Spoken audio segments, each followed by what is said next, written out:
Well, might as well get started. So I'm calling this meeting to order of the Sherborn Conservation Commission, April 21st, 2022. And let's see. Are there, first, I guess we would say, is there any topics that we want to add that could not have been reasonably anticipated 48 hours in advance? No. Yes, I'd like to very briefly discuss this activity at Hunting Lane. Just in, you mean in broad terms? Yeah, Okay, all right, that's fine, because it came up yesterday. All right, so let's add that. Hold on, let me just drop it in under discussions. Well, okay. I think it was sitting around for a while, but okay. What's that? it was unbeknownst to me. Yeah, it just came across my desk yesterday. I haven't heard a thing about it yet. Okay. Okay, anything else? Nope. Great. All right, poetry reading. Does anybody have anything? Sorry, no. All right, I do. If you guys don't, it's fine. All right, go back to my tried and true, my favorite, Mary Oliver. So I really like this one because it sort of reminds me of spring. All right, it's called Trilliums. Every spring, among the ambiguities of childhood, the hillsides grew white with the wild trilliums. I believed in the world. Oh, I wanted to be easy in the peopled kingdoms, to take my place there, but there was none that I could find shaped like me. So I entered through the tendered buds. I crossed the cold creek, my backbone and my thin white shoulders unfolding and stretching. From the time of snow melt, when the creek roared and the mud slid and the seeds cracked, I listened to the earth talk, the root wrangle, the arguments of energy, the dreams lying just under the surface, then rising, becoming, at the last moment, flaring and luminous, the patient parable of every spring and hillside, year after difficult year. Nice, thank you. That is absolutely lovely. Thank you for sharing that. Absolutely. Love that one. This is actually my secret favorite book of hers, if you can't see it, The Dream Work.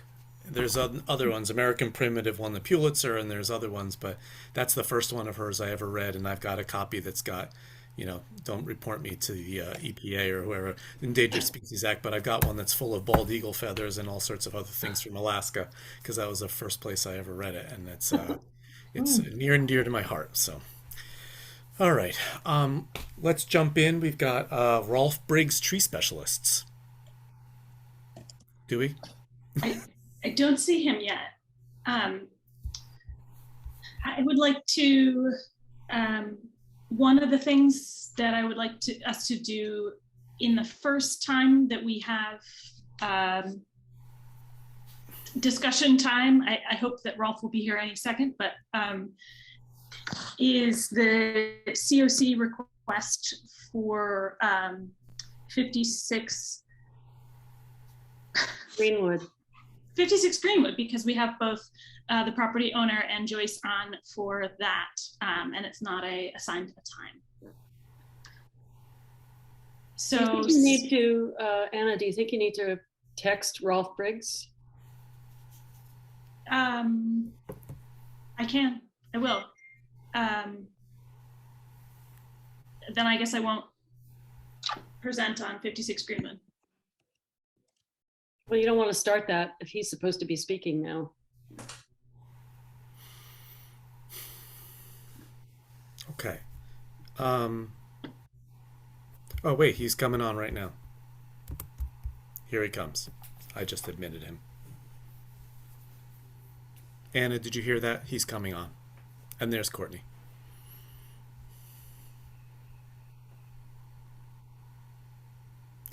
There's Courtney, muted coughing. I like it. Still alive. All right, good. All right, so Anna, do you want to, because Rolf, you're here for the tree specialist stuff, right? Somebody want to jump in there? I got no idea what's going on. Well, I would just mention, I'm sure Anna could introduce this, but Rolf is the principal at Tree Specialists. They have an enormous amount of expertise around trees. And a few years ago, I brought up with him, how do we come up with some standards for trees? especially when we have requests for removal. And he was kind enough to share with me an entire book of standards, which is, I think, the International Arborist Association. I give it to Anna, she can verify, and as well as a checklist that's used by the city of Cambridge to evaluate trees. So Anna took the ball from there to invite him to come and give us his guidance regarding evaluating trees. And Anna, you can elaborate further, but that's kind of the backstory. Well, he's muted.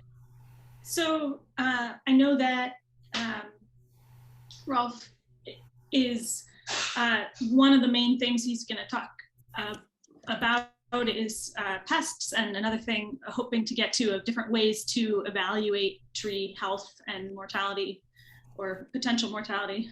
And so just to compartmentalize our discussions, we still need to have a substantial discussion about how we handle requests, but that is going to be on another agenda soon.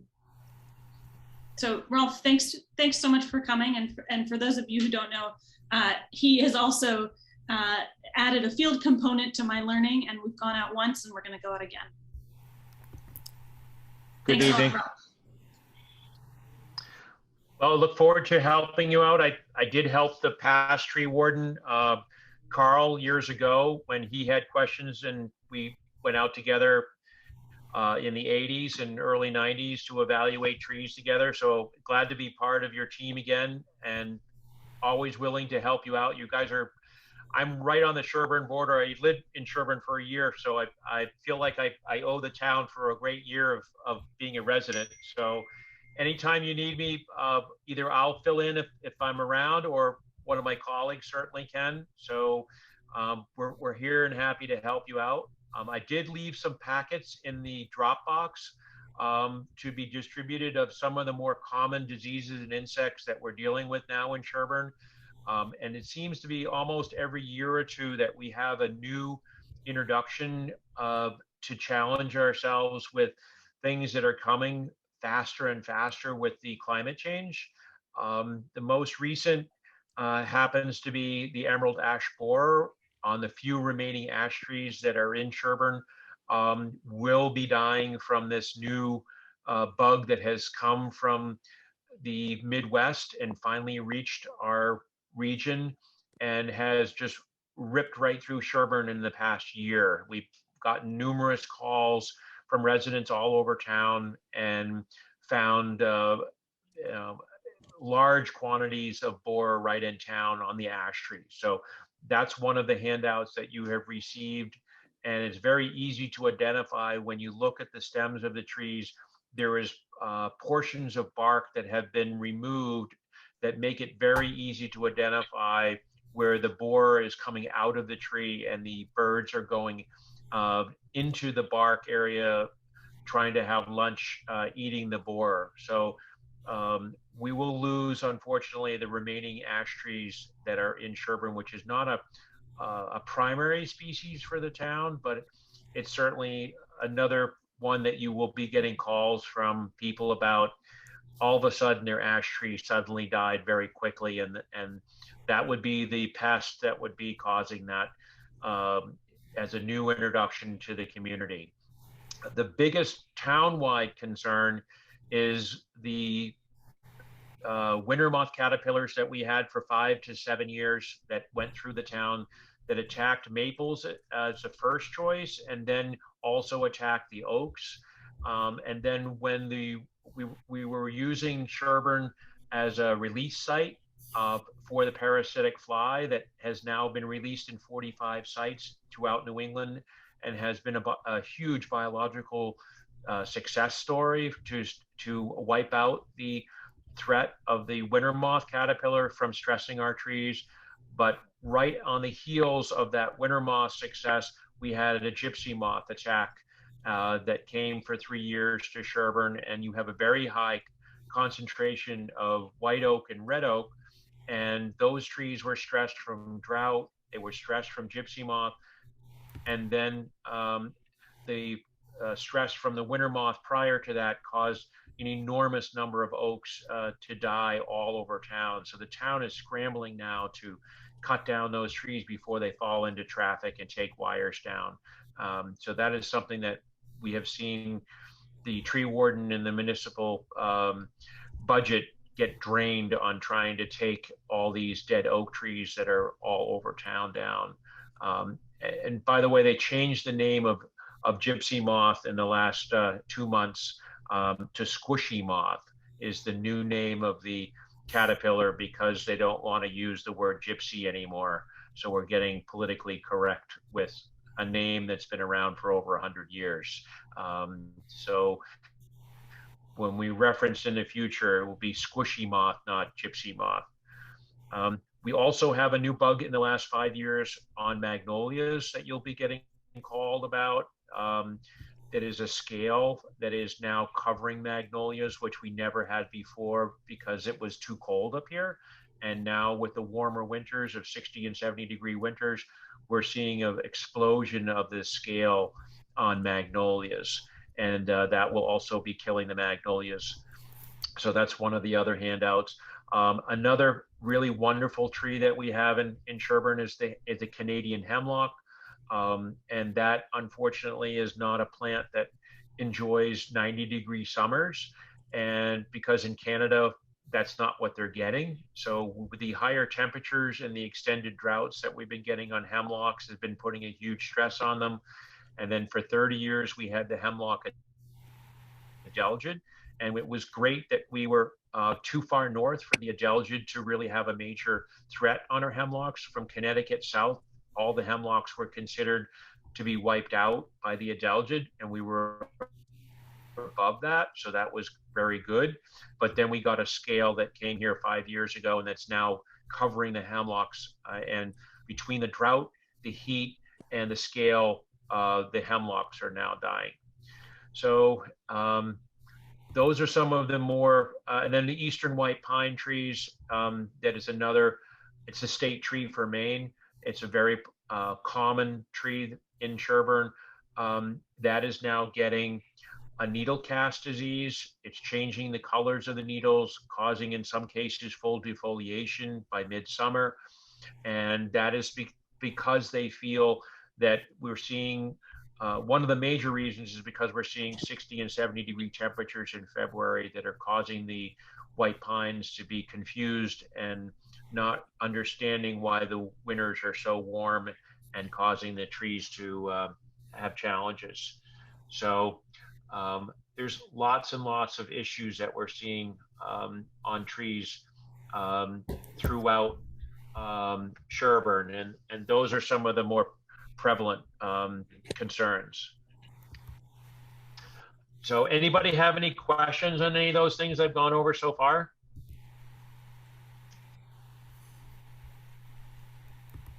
Hello? Where- We're all just sitting here taking in all the bad news. Right. Yeah. It's really difficult now to understand how we can keep our trees alive. And most of the residents, or all of the residents in Sherborn, are on town wells. So they don't have the luxury of doing lots of supplemental watering with sprinkler systems or manual watering with hand sprinklers, which is the biggest concern, is trying to get trees to survive the drought conditions that we've been having now, with higher temperatures and longer durations of infrequency of correct dose of watering, which makes it very challenging for trees. And then once they have the drought condition, they become much more susceptible to many of these invasive bugs that are being introduced from down south that we never had before, or things that have been brought over from Asia on pallets or other plant material and introduced to our region. So it's not a really good situation with the amount of concern that we're seeing, and we have other bugs in the pipeline that are coming our way that will be here in the next year or two. An oak wilt and also a bug called lanternfly are heading our way and could be here anytime soon. And we also found in Framingham, Massachusetts, at a place called Garden in the Woods that some of you might be familiar with. It's called the Plant Trust. We found last year on the beech trees a new fungal attack on beeches called beech leaf blight. So, and I found it up here in New Hampshire on a big piece of conservation land, and it went from 10% 2 years ago to 80% of the foliage all in 1 year. So this is a very, very explosive pathogen on beech trees. And we're finding some ways that we can treat beech trees to try to save them using medicines that are sprayed on the trunks that are systemically going in through the bark and helping them. But it's getting to be much more challenging to keep trees alive with the change of climatic conditions, both in the winter and the summer, which is making it much more challenging for trees to adapt. You mentioned the issue of dealing with drought. Is it really practical, independent of whether you have wells, when we have these large mature trees, 50, 100 feet, is it even really practical that you can water them sufficiently in any case when they're that big and so many of them? Yeah, that's a great question, and what we try to educate people is to use a measuring cup to actually collect the rainfall that's existing on your property, because it can be different from one side of town to the other with the intensity of the rain events now. So we may get a ½ inch of rain on the Framingham side of Sherborn and may get no rain on the Dover Medfield side of Sherborn. So we can't generally count on what Channel 5 is telling us that we're going to get a ½ inch uniformly across the whole town because of the diversity of the storm density. So if you have a rain gauge, you can measure when your driveway is wet how much actual rain a dose accumulated, and then from that determine if you need to provide supplemental watering. So for example, if it's an 80-degree week, on average, you need to water your tree 3 times that week when it's in leaf with a ½ inch dose if Mother Nature hasn't given you a ½ inch dose or more. What's been interesting is that our doses have changed now. It's very frequent now that we'll see a 1 inch or 2 inch or even 3 inch rain event. And last summer, we have seen actually some 7 inch rain events, which is something that's extremely unusual 10 years ago or 20 years ago. It's just that type of intensity of rain dose just didn't occur. So the trees aren't adapted to bringing in 7 inches of rain all at one time. It's kind of similar to us trying to eat 100 pounds of food at Thanksgiving and 100 pounds of food at Christmas and eat nothing in between.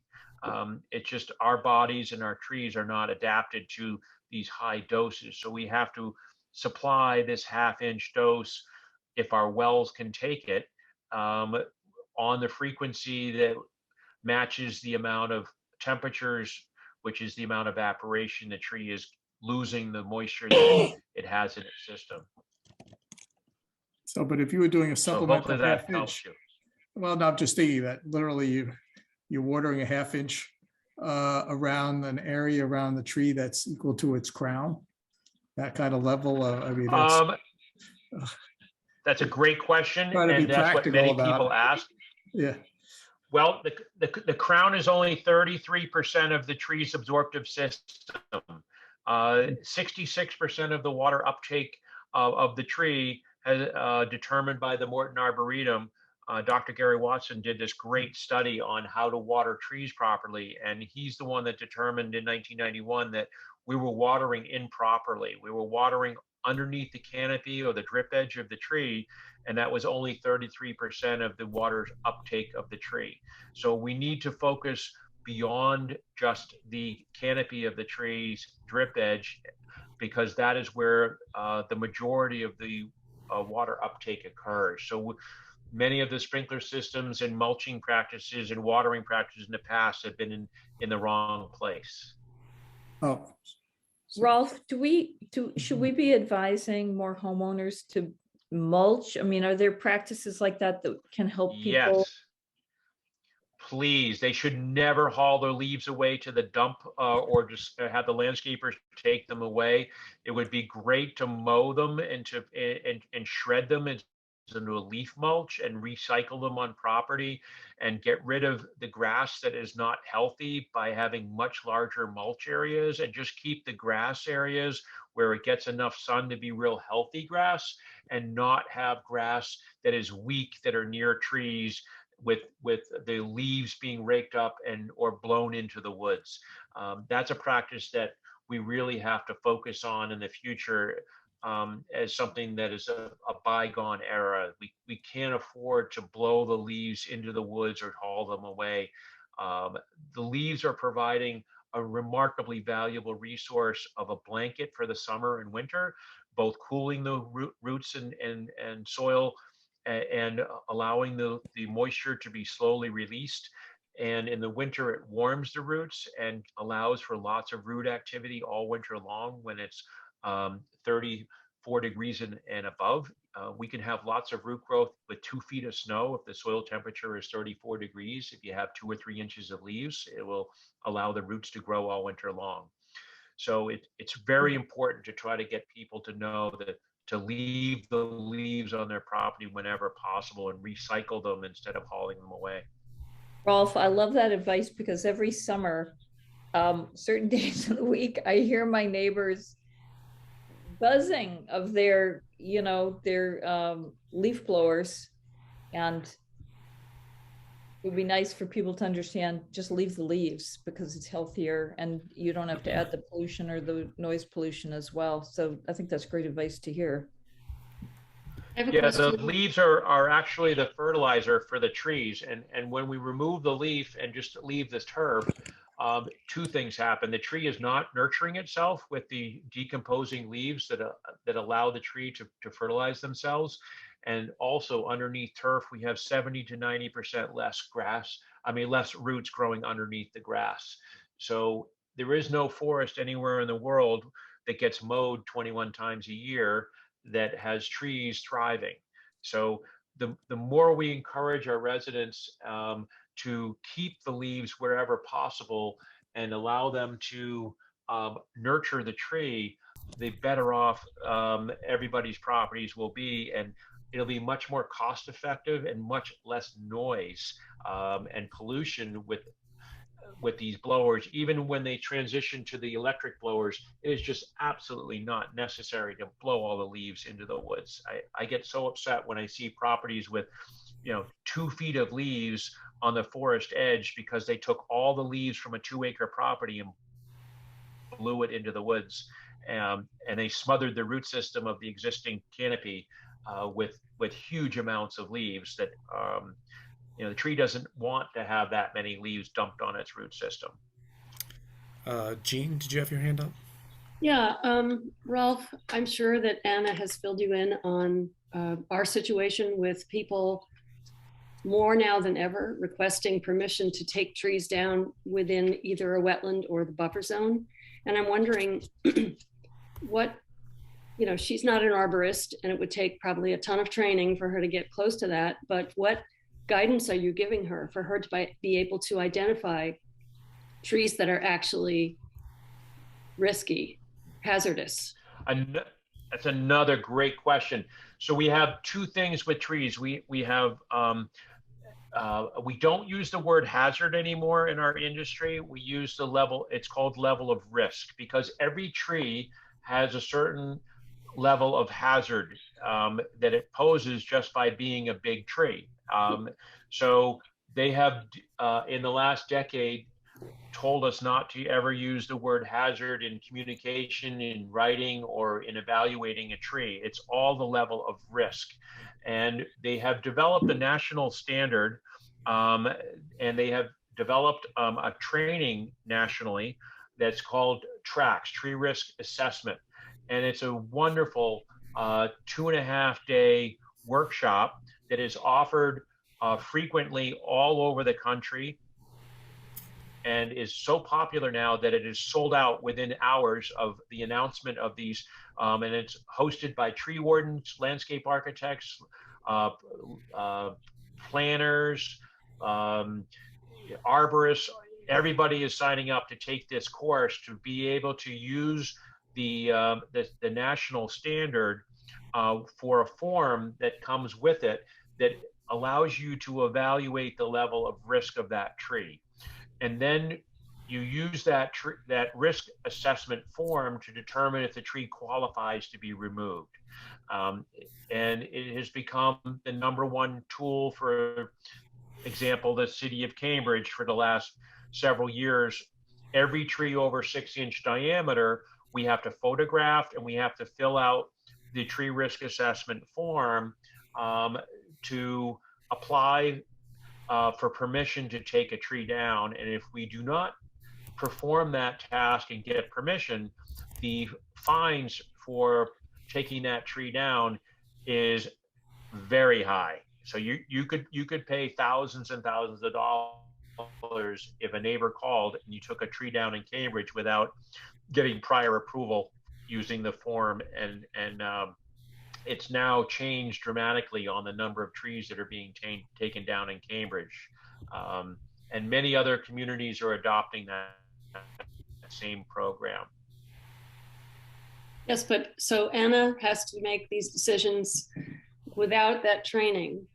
Have you been able to help her to pinpoint which trees, without the training, which trees are really high level of risk? It's going to be on a case-by-case basis, and that's why they developed the form. So the form actually determines the tree species. It determines the condition of the tree, if it's 10% dead or 50% dead or 100% dead. It determines the target areas below. So there may be power wires, there may be driveway, there may be a road, there may be parking area, a house, there may be a picnic area. All those different types of targets have a different value based on the amount of frequency that humans are using that space. So all of these different things will come into play based on the level of risk. So if the tree has been dead for 5 years and the bark is falling off of it, and it is 2 feet away from the power lines going to somebody's house, and it is a white ash, we know that that tree is going to fall with a very high frequency and could definitely take the wires down for that house, which could be a big deal in the middle of the winter if somebody can't put the power back on or they don't have a generator. So I showed her some ash trees last week in our tour together that qualified for that homeowner to take those out before they take the power lines down. I also showed her some root rot on red maples on a wetland area where probably beavers had raised the water level and flooded red maples and white pines, and those trees are standing dead now, and they could fall across the driveway and not make it possible for the owners to come and go from their property. So those were very easy things for her to identify without doing any class time or any forms, that these particular trees being dead for a couple of years or more could at any time fall and make it impossible for emergency vehicles to get to that house or vehicles to come and go. And that would qualify for, a severe challenge for a homeowner who didn't have a chainsaw to get down their long driveway over to Maple Street. It would be a real difficulty for plowing, real difficult for coming and going without having somebody come in and help them out. I mean, Well, sorry. Is it okay if I go first, Michael? sure, if we're sticking to this topic, sure. Okay, just a quick question, which is, in other towns, do the homeowners then pay somebody to do that evaluation, or is it more common in some towns that the conservation agent will come out and do that evaluation? In our experience for Cambridge, for example, the homeowner has to hire the arborist to do the evaluation if they want, for example, to take a dead hemlock out back and replace it with another plant that would be giving them screening from the neighbor. With the Conservation Commission, you guys get called because it happens to be within the wetland zone jurisdiction of a moving water resource or a standing water resource or a vernal pool. So that triggers your showing up, which is different than what the tree warden would be handling in other communities to evaluate the level of risk. So it's going to be different for you guys. You don't get as nearly as many calls as other communities would be getting because you have just more of a select jurisdiction. If it's just a dead tree along somebody's driveway with no wetlands anywhere near it, then you guys would never be getting involved. Well, we do sometimes get those calls too, because they need to see, they ask me to come out and see if there's a wetland anywhere nearby. Correct. And that would be something where if you're not familiar with wetland delineation, there's great classes that you can take at the Native Plant Trust up in Framingham. Absolutely. And that's something I need for the rest of my job as well. Yeah, so because it's difficult to delineate where the wetland begins, and that's where you start your measurement.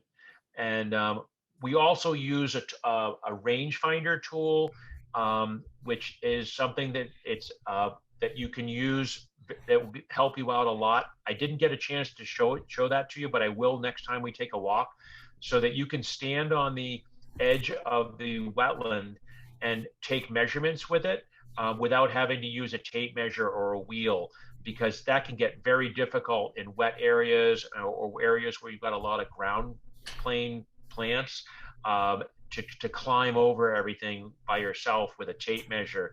It can get very cumbersome, but this is a tool that you can look through the. It's like a monoscope, not like a binoculars, but it works like a singular binocular, and you push a button and it'll tell you the distance from where you're standing to the tree that that the homeowners are calling you about. So that'll make it much quicker and faster for you to do measurements to know if it's inside the wetland zone or if outside the wetland zone. So you can do many more visits in a day using this tool. And I'll be happy to show you how it works. I have one that I always, for 25 years, I always had one in my truck, and I'll show you how that works. And that'll be a great tool to add to your toolbox to make your job easier. A question, I'm looking at just trying to absorb the ISA basic tree risk assessment form that I guess Cambridge has a link to. I'm trying to think how practical, how do we deal with the fact that for trees, we only confront trees that are basically could fall in a driveway, fall in the house. These are the ones that are tricky, that they fall in the house or they could fall in the yard where kids play. And whether, and the issue that a lot of it is this apparent, we can go through some of the technical issues here of whether it has an unbalanced crown, all the kind of things here, but there's often these multi-pronged pine trees and then there's this sort of inexplicable trees come down with all these wind bursts and the weather intensities that seem to have increased. Correct. Are we ever going to really be able to, Yes. I can't tell whether the consequences thing, if it's severe, whether that's enough points to rate almost any of these trees.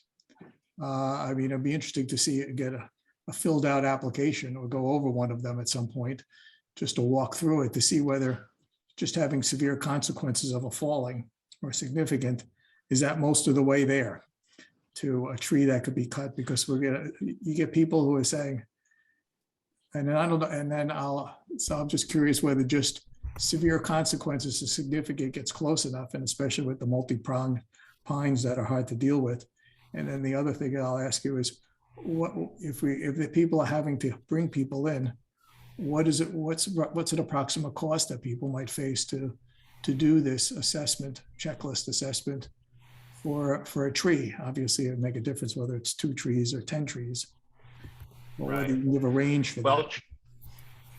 Well, to try to answer the question, there many of the other communities that we've worked with over the last 41 years require that the stems stay up or the stems stay in the woodland where the wetland occurs, so that the trunks are not hauled away that would change the character of the wetland.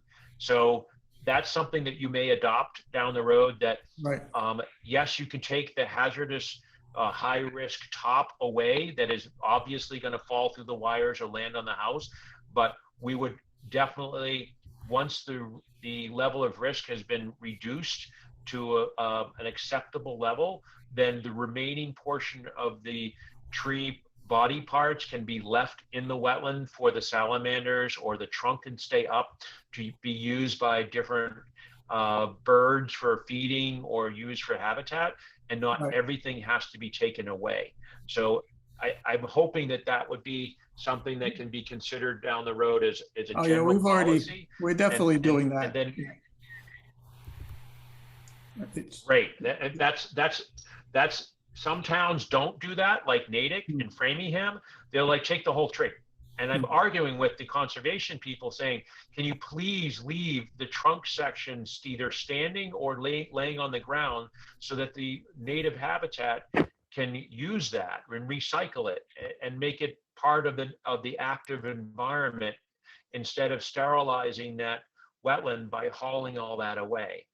So that, I'm thanking you in advance for doing that, because that's an important part of nurturing our native environment by not taking everything away because it's convenient with a crane or whatever piece of equipment to take it out. Well, the only counter to that That's is great. that, I'm just going to say one thing, the counter we have to that before you get into maybe cost, is the fact that sometimes there's this balancing issue of whether, if the trees are left down on the ground, we don't want all the slash and whatever, but we worry about whether you create an environment for invasives by disturbing, if it's a nice ecosystem at the moment, that whether leaving a lot of downed material could disturb it. But I don't want to go into that. That's the only thing we have to You can balance. take the brush away. Yeah. Right. That's what we do. Yeah, I the think that's brush what we can want go to do. away. Right. Right. Yeah. Right. Yeah, that's good. And I'd be happy to go through the form with anybody that wants to learn how to work the form. We can go through some examples and so that you get proficient with using the form, so it goes pretty quick on doing an evaluation. And we can do some of those examples next time we are together. And then some of the trees that are there that people call that are standing dead may not even qualify to have to go, because they're outside of the zone of where it poses a risk. If it falls, it's not going to hit the house or the driveway or the play set or the roof or the car that's parked there or the shed or anything. And we just say, please just leave those alone. It doesn't look pretty, but there's no need to take that out just because it doesn't look pretty. Ralph, I know there's another tool that enables a person to look through a scope and tell the height of a tree when they stand a certain distance away. So that seems like that would also be a very valuable tool, because if the height of the tree is less than the distance to the item at risk, that would be good to know. That's correct. That's a clinometer, and the forestry supply sells those, and those are super handy to have too. But there are ways that they taught us at UMass and stuff that you can just measure by just standing at a 45-degree distance from the top of the tree, and then using the tool that I was mentioning earlier and just push the button, and it'll tell you how far the tree is away, and then you can. Well, I mean, you probably the easiest thing is just to have both tools: the clinometer to tell you the height, and then the rangefinder to actually make sure that you're within the 100-foot or 200-foot, depending on the wetland resource zone that you're in. Those would be tools that you'd keep in your toolkit.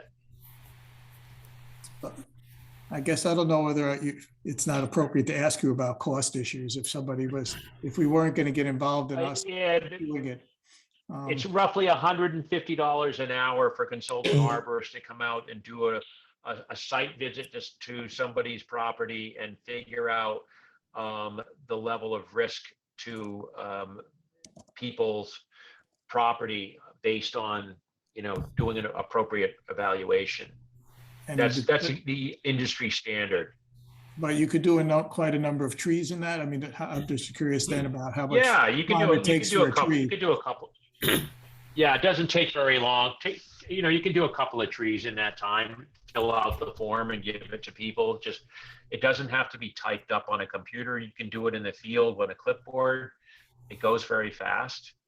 So it's not an excessive burden to the homeowner to have the tree evaluated.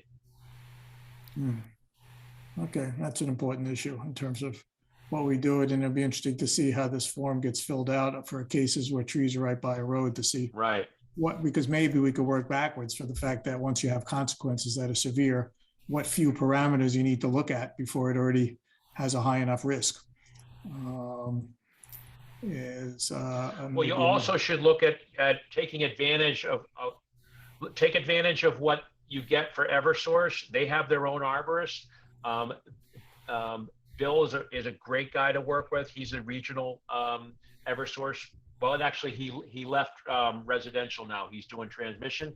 But you've got some really great people at Eversource, and you've got, if it's right over the power lines. When Carl was the tree warden in Sherborn, we used to give an awful lot of the removals right to Eversource, and they were taking them down. If it was wetland or not wetland, everything we could possibly give to Eversource, we gave to them, so that there was no burden on the town, there was no burden on the homeowners, and Eversource took a hell of a lot of trees down that we looked at together over the years. Would they do trees on the lines that are going to the house, or only trees on the street? No, they do pole to pole. Yeah, they don't do the house drops. That's a Okay. good question. Well, I just wanted to mention that it's almost 8 p.m. Yeah, I was gonna say. Okay. Well, Rolf, thank you very much for coming and all this information, and we're looking forward to talking more about it as time goes on. Thank you for working with Anna. Gladly. Well, if anybody wants to join Anna and myself on these field walks, I'd be more than happy to host as many people that want to come, and we'll keep doing them until everybody feels comfortable over the next couple of years with the process, and hopefully we come up with a efficient and streamlined process to make her job easier, and the homeowners don't take advantage of anybody, and the environment ends up being better than the way it's currently being managed, and there's less emergencies on everybody's part and nobody gets hurt. So be glad to volunteer as long as it takes to make everything work well for you guys, and thanks for reaching out, asking for help, and I'm always there for a resource for you. Fantastic. Thank you. Thank you Great. so much. Thank you very much. You're welcome. Have a nice evening. You too. Okay. Yep. Take care. Bye-bye. All right. Carol, did you raise your hand just now? No, I'm sorry. I was giving a little clap. Oh, a little clap. That's a clap. Yes, you're right.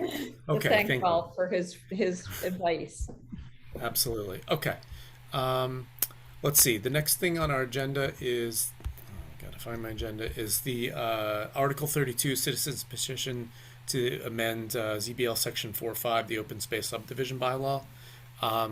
And Carol, you had mentioned sort of talking a little bit after Rebecca sort of speaks. We've got 20 minutes, so do you think that between the two of you that should be enough time? Hopefully, Rebecca, if you can do your part in maybe, I don't know, 10 minutes or 15 minutes, I was going to add a little bit of interpretation for from the conservation wetland perspective. Rebecca, you are muted. Yes, I will try. Thank you so much for allowing me to come and speak with you this evening. I am aware that your board is extremely familiar with environmental protection and the importance of protecting shared natural resources, which would be relevant in this particular bylaw.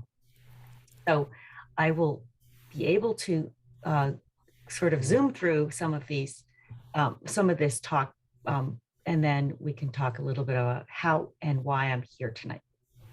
So as you know, I need to share the screen just a second. This is not my computer, so I have to figure out. Here we are. Oh.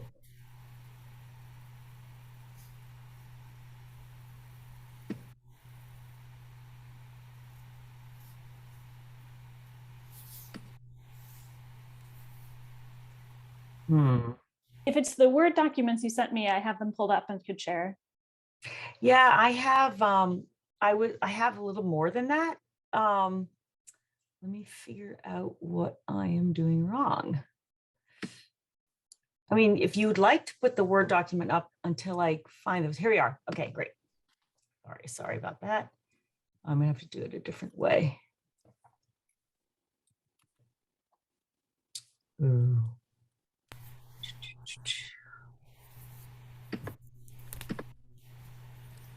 Here we go. That worked. Need to make sure this is the right version, but I think it is. Oh, no, it's not the right version. It doesn't matter. Okay. Hi. Sorry about that. Can you see it? Let me put it in presentation mode. Okay, here we are.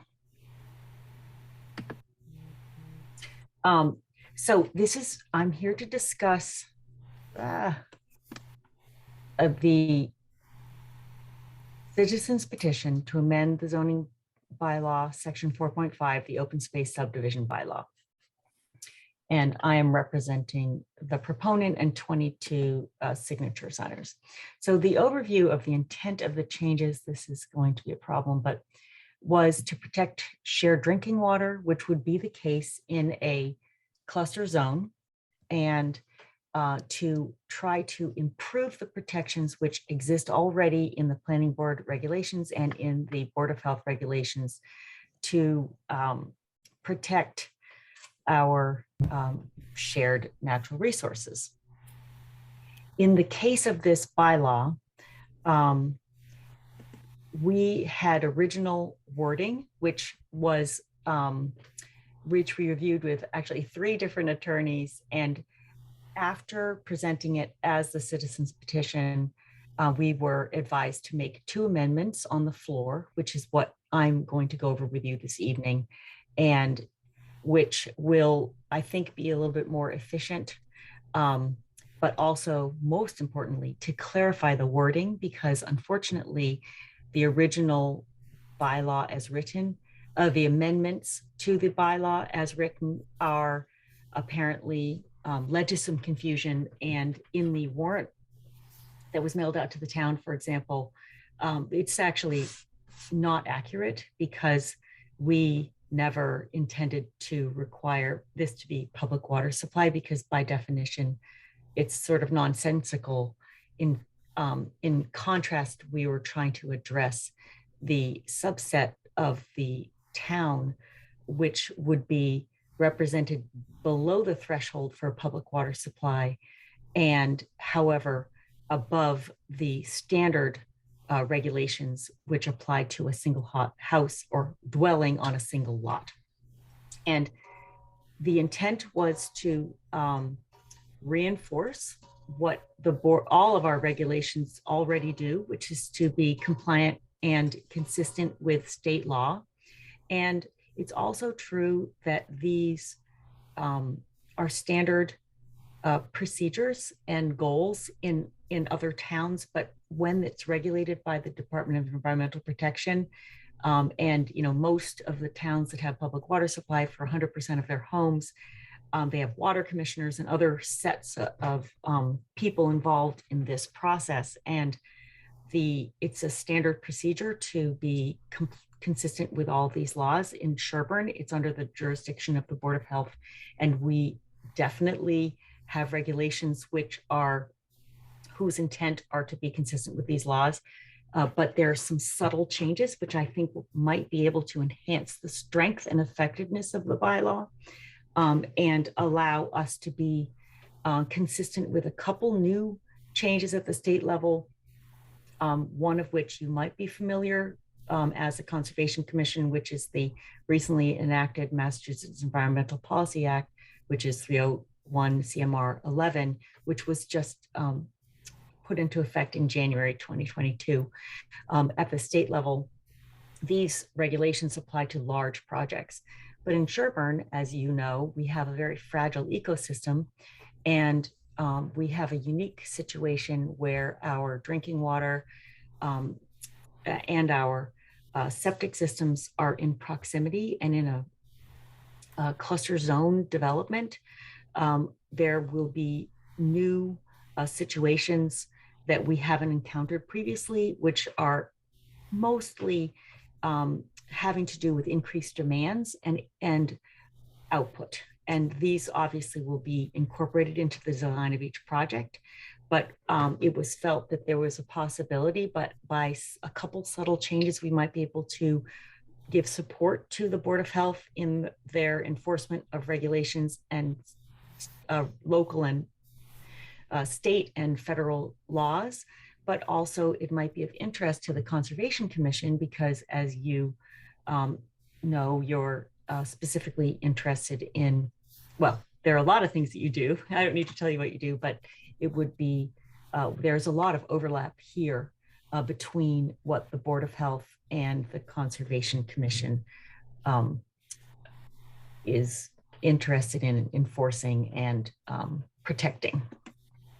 So this slide is obviously more addressing what you know, but what this is to educate the people, and that is that, you know, why is this different? Well, we have 100% private waters, wells, drinking water wells, and these are not regulated under by the DEP, although our regulations are guided by the same laws. It's under our jurisdiction, but unfortunately, we have unique challenges that result.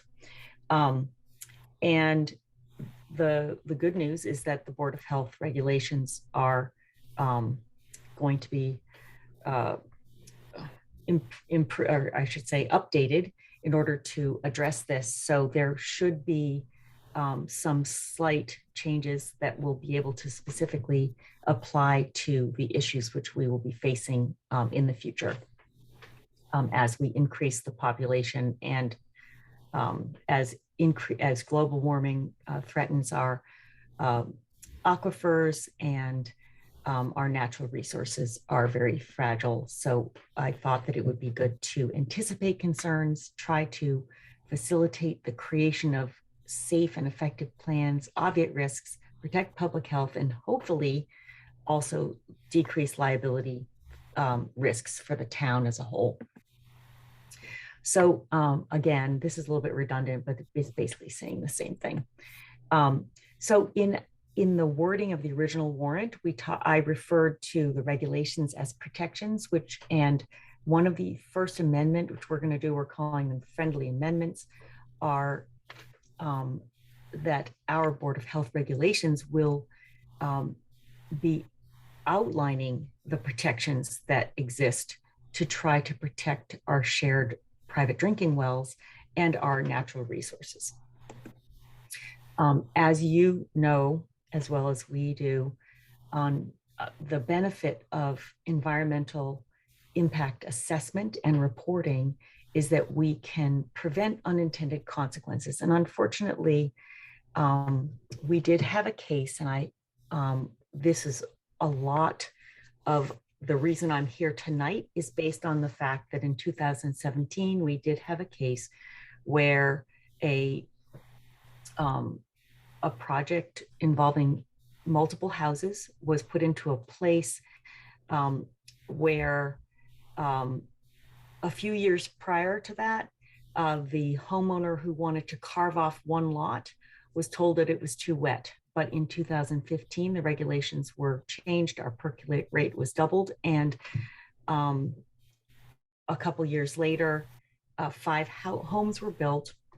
Some significant amount of rock crushing took place as part of the project, and several months later, after a rainy, wet spell, a long-standing abutter had contamination of her well, and unfortunately, $27,000, and 4 years later, still did not have potable drinking water, and the Board of Health really was not able to help her. Fortunately, we did, as a Board of Health, write a regulation was trying to address this, but the intent of the subdivision bylaw amendments was to increase that protection by addressing the timing of when those assessments are done.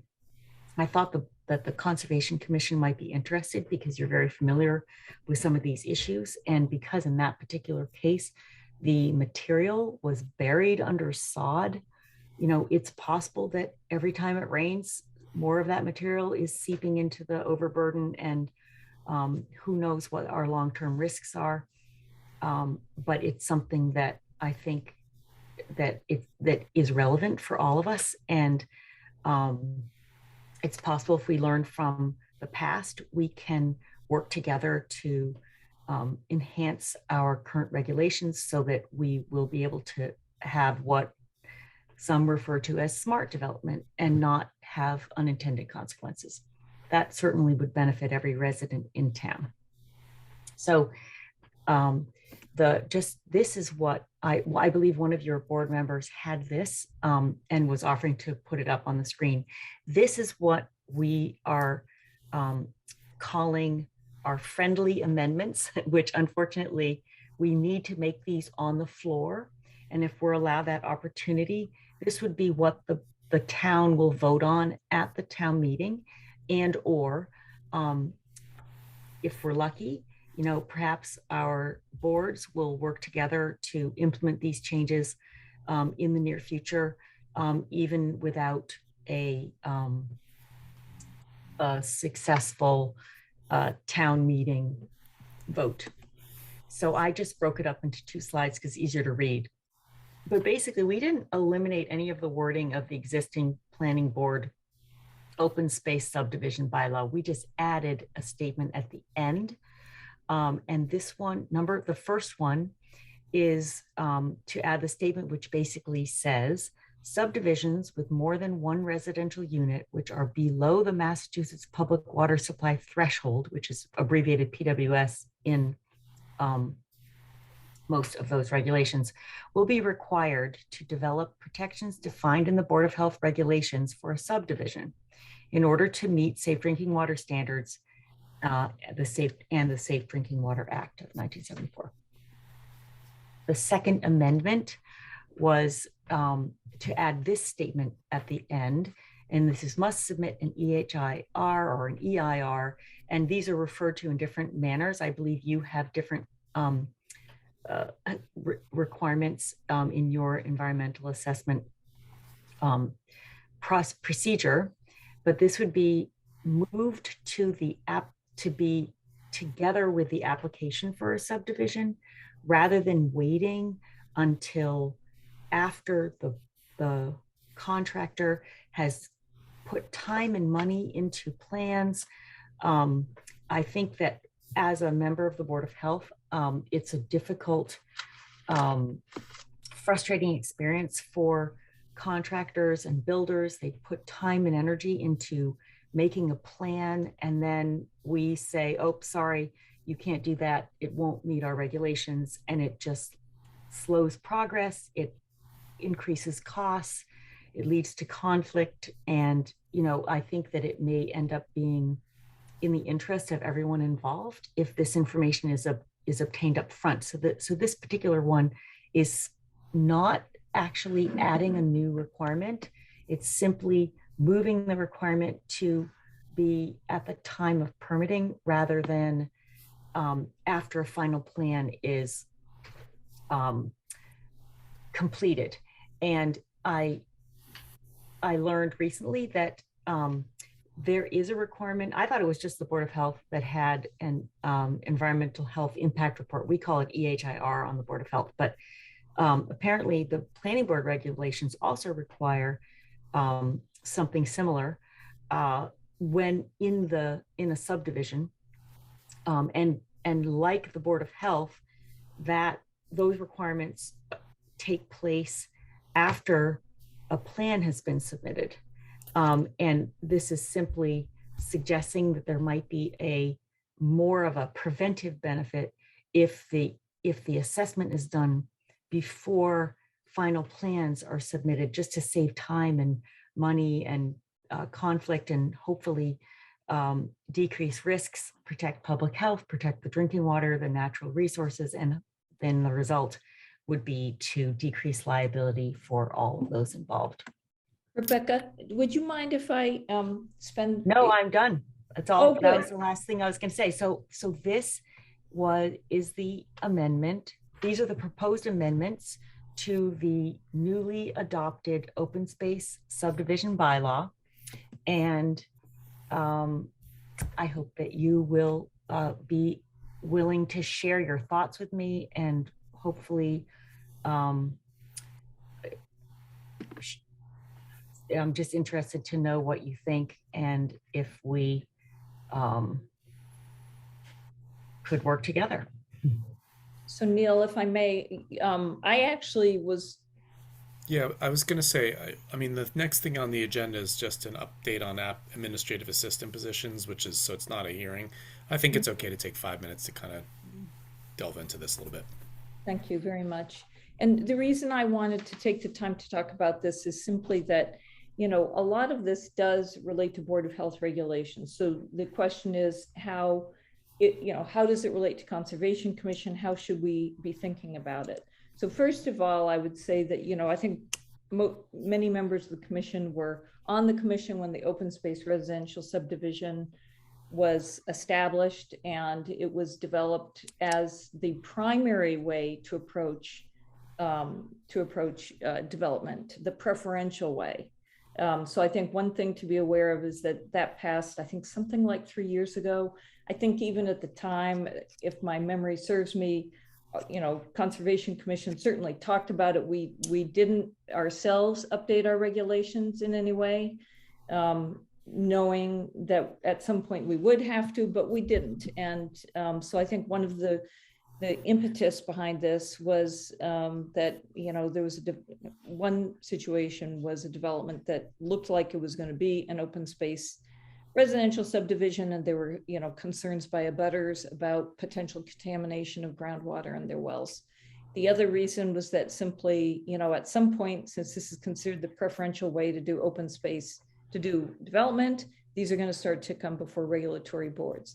I was one of the people who signed this petition, and one of the reasons I did it is I am well aware, being on Conservation Commission, that when we're developing regulations, it can be helpful. In fact, it's important for the bylaw to also support us, right? So in general, it's, of course, we have our own regulations. They articulate in more detail what's in the town bylaw, but it's very helpful also if the bylaw supports it, and that gives us some guidance.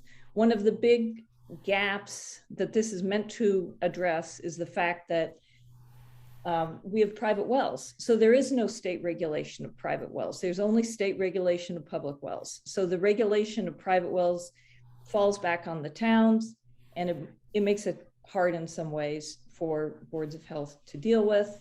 The way it's dealt with in our town is setbacks, and we're familiar with that. So the first part of this petition deals with wells. So does Conservation Commission care about that? Well, maybe not as much, right? In other words, we don't regulate private wells. So I don't know whether it's even makes sense for us as a commission to think about or comment on that part of the citizens petition. And I should mention, by the way, that since I signed the citizens petition, I'm just here to do my best to explain, and I'm actually going to abstain from the vote since I participated in it. But I would just say, and if I can share my screen, I think the second part about the environmental health impact statement, I just wanted to clarify what that was in hopes that it would be helpful. Let me see if I can. Are you able to actually see this now? It should show the citizens petition. Yeah. Okay.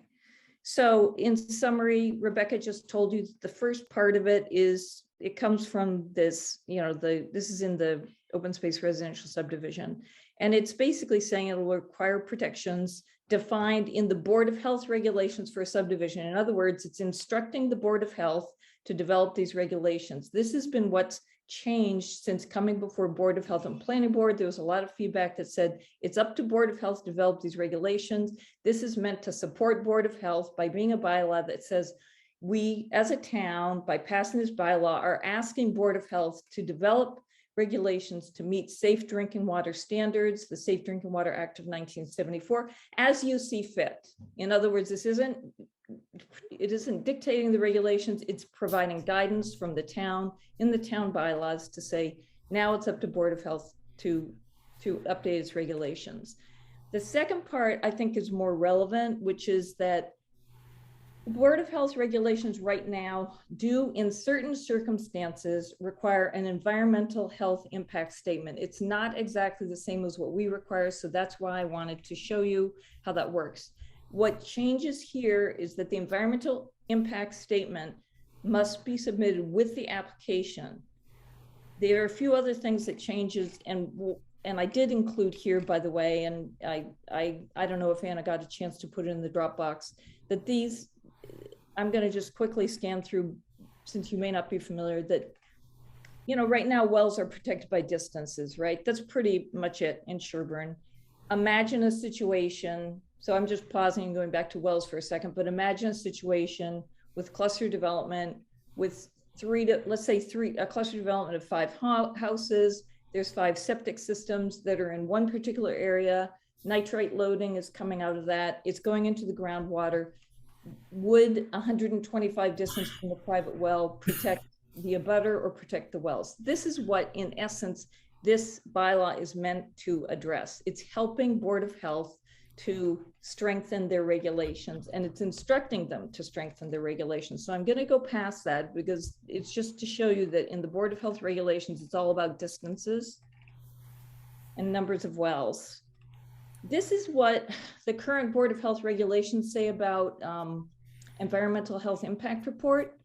It says for any proposed project of 10 or more dwelling units that have these certain requirements having to do with sewage flow, earth removal, that an environmental health impact report must be submitted. So one thing about that is you can see that there will be open space subdivisions that are less than 10 dwelling units, and yet would have the kind of situation that I was just talking about, where there would be clustered septic systems, for instance. And so one of the things that this is doing is saying, this doesn't just apply if there's 10 or more, it applies to any open space subdivision. We think that if it's an open space subdivision with clustered, development, that right up front, there should be an environmental health impact report. And if you don't mind, Neil, I think we should recognize Rebecca because maybe she has a comment on what I just said. Sure, go ahead. We are running out thanks. of time. Hold on a sec. We are now at 8:26, so we're already running out of time. So if we're going to do something or vote on something, we should go ahead with that now. Well, do you mind if I ask Rebecca, did I make a mistake in saying? Nope, you did not. I was just going to say that was the example. There are 5 houses now, but the contamination of the drinking water of a one resident happened after 1 house was built and 4 more were built since then. So this is where this is where the new challenges are going to arise. Okay, thank you, Rebecca. I'm going to move along just to Neil's point. So basically, there's quite a bit of, of information here, but it comes back again to two things. Right now, these environmental health impact statements only apply with 10 or more dwellings. And hopefully I can find the wording here. I did highlight this. So what is in these statements? It's a topographical map, surface drainage, pertinent physical features. Some of these we already get with wetland, for instance, for our submissions, floodplain, seasonal watercourses, swales, areas of ledge and rock. It has more about soil.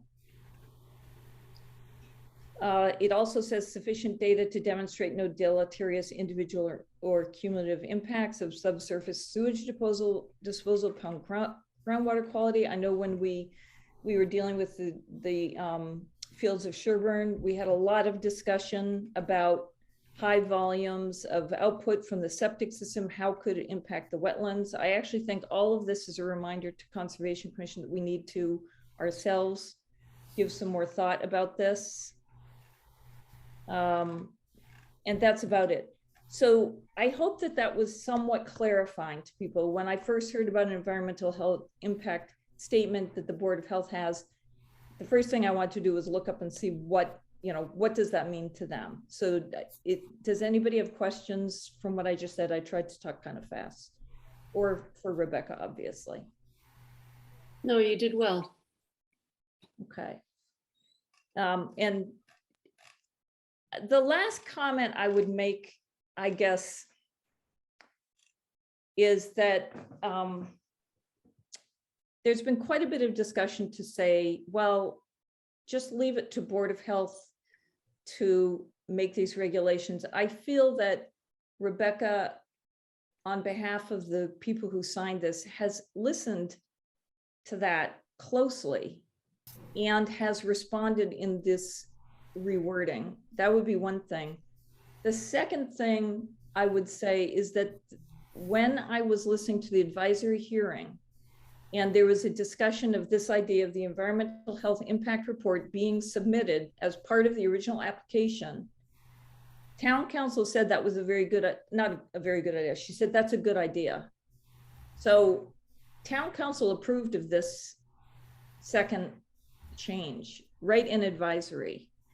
I think that there's been a fair amount of negative feedback from other regulatory boards who are most affected. It was a surprise to them. Some of the things that were concerns, for instance, Planning Board said it has to go through the approval process. It has to have public hearing. Those have been satisfied now because Rebecca did go back to Planning Board and in a public hearing, and similarly with Board of Health. So I just wanted to let you know that. Okay. We are now 10 minutes out. So let's, what action are we taking here tonight? What is being proposed? I think that the basic action really on the part of the people who are part of the citizen petition was, first of all, to inform Conservation Commission. I don't think that we necessarily would be asking Conservation Commission to vote to support or not support it. I mean, obviously it would be helpful for the town to understand any discussion you have, whether you think overall that it would be helpful, for instance, for the regulatory boards in town to address this explicitly. If there were a feeling that you knew enough that you felt you could, make a vote, that would be fine. But I think at this point, I would suggest just feedback would be helpful. Okay, I don't know that we have, I think it probably makes more sense for us to maybe provide some written feedback. And if you want to put us on another agenda, we can certainly do that. I mean, just my recollection of the process of that open space subdivision was we put a lot of work in to giving feedback, but it was a fairly complicated and cumbersome process. And a lot of what was going to happen on the regulatory side was sort of, the can was kicked down the road, as it were. And I don't even mean that pejoratively. I just mean it was. And so the subdivision was put on the books, and it was going to be, okay, well, how are we going to deal with this as regulatory boards later on? So I think doing something to kind of facilitate or encourage that to happen in a putting something in language and on paper, as it were, I think is a good idea. But unless other people disagree with me, I think we should sort of provide some written feedback maybe, and then we can get on another agenda. Does that seem reasonable to everybody? Well, except for the fact that this is, I mean, town meeting is this weekend, right? Or next Tuesday? Next Tuesday, I think. Yeah. I mean, one thing you might do, and I know that planning board made a statement of this kind, which was in principle, if Conservation Commission wanted to make a motion that in principle, we support developing regulations to protect wetlands related to the open space subdivision, that might be one possible way to respond. I don't know. I leave it up to other people. I know we only have one meeting in which to consider it, so I understand if people are reluctant to make a motion. I'm reluctant to make a motion, given lots of questions. I mean, there's interesting issues to be looked at, but I don't feel like I'm in a position to vote on anything at this point without more work. I mean, and seeing just a better sense of what will make a difference in terms of changing a bylaw, since changing a bylaw is a big deal. So I would like to work with people, but that would be after town meeting, and the idea of working on something makes some sense, but I'm not prepared to vote on anything now. I think one thing that resonated with me was that the timing of applicants or contractors having to provide environmental impact feedback it does seem like it's out of order. And so if that were corrected as a result of this, I think, who would object to that? Who wants to, as Rebecca described, go through a design, expense, and presentation only to find that, people needed to see the environmental impact, whatever it's called. That should not that have been done as part of the application process? Well, I'm going to make a motion. How's that? I move that the commission support the notion of revising or strengthening or adding regulations to the open space subdivision such that it's protective of wetlands and other natural resources in town. How about adding the word, second. Thank you. How about adding the word more protective, because it already attempts to. Sure, I'll accept that friendly amendment. Thank you. Any other discussion?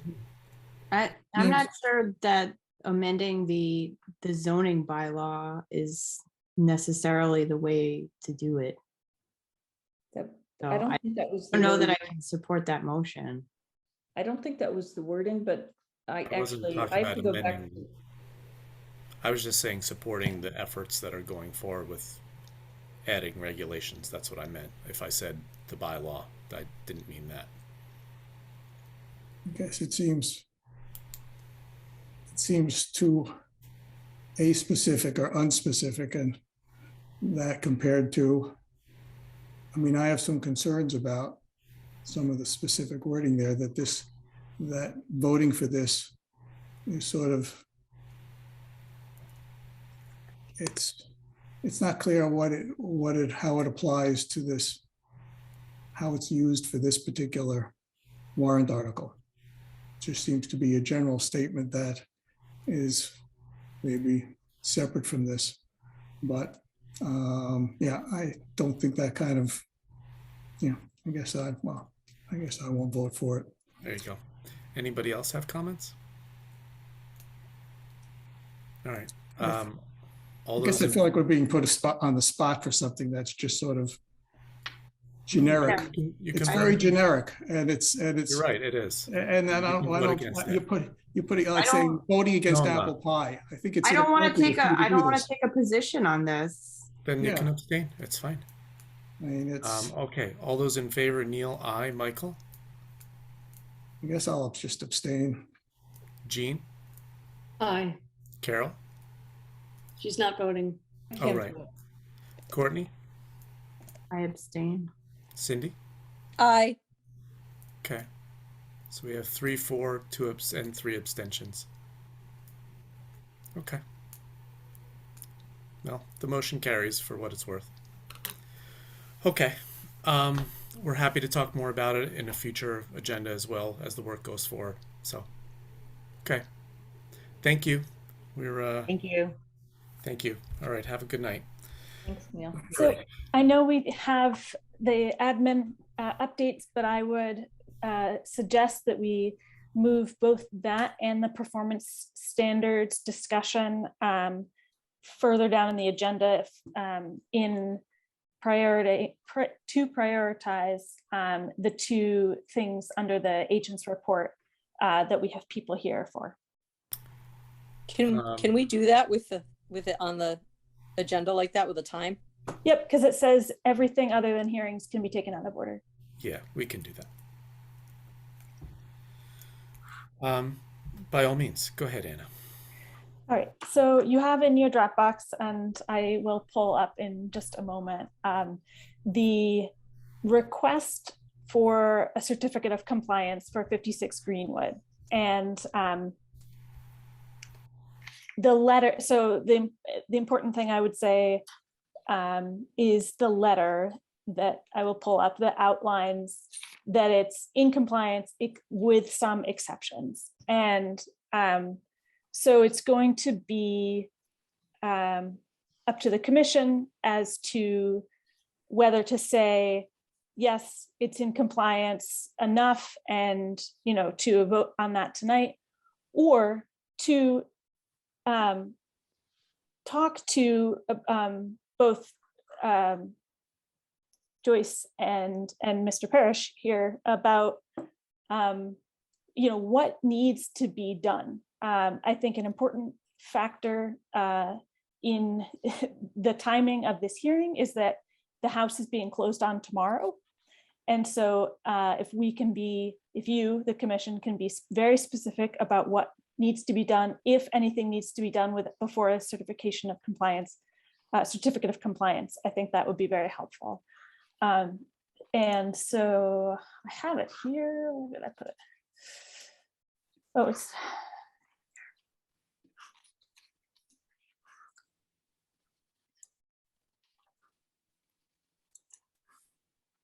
so it's we found that this was by GLM just recently. We found that the project to be completed and stabilized in compliance with the approved plan and order of conditions with the following exceptions. And I'll just leave those up for you to read for a moment. If I could just, the conditions, the first condition was that this is a project that didn't have a wetland buffer zone. It had a potential vernal pool buffer zone. And they were replacing the septic system, and the septic system is more than 150 feet away.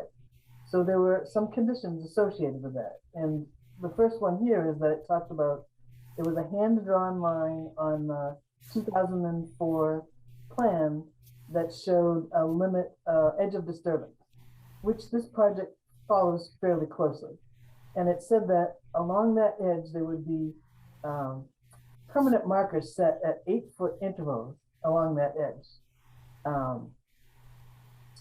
And so there is no, I do have pictures further down here if you want to scroll down, but there are no markers along the edge. You can see that as you look around, there's a very defined line between the grass and the upland.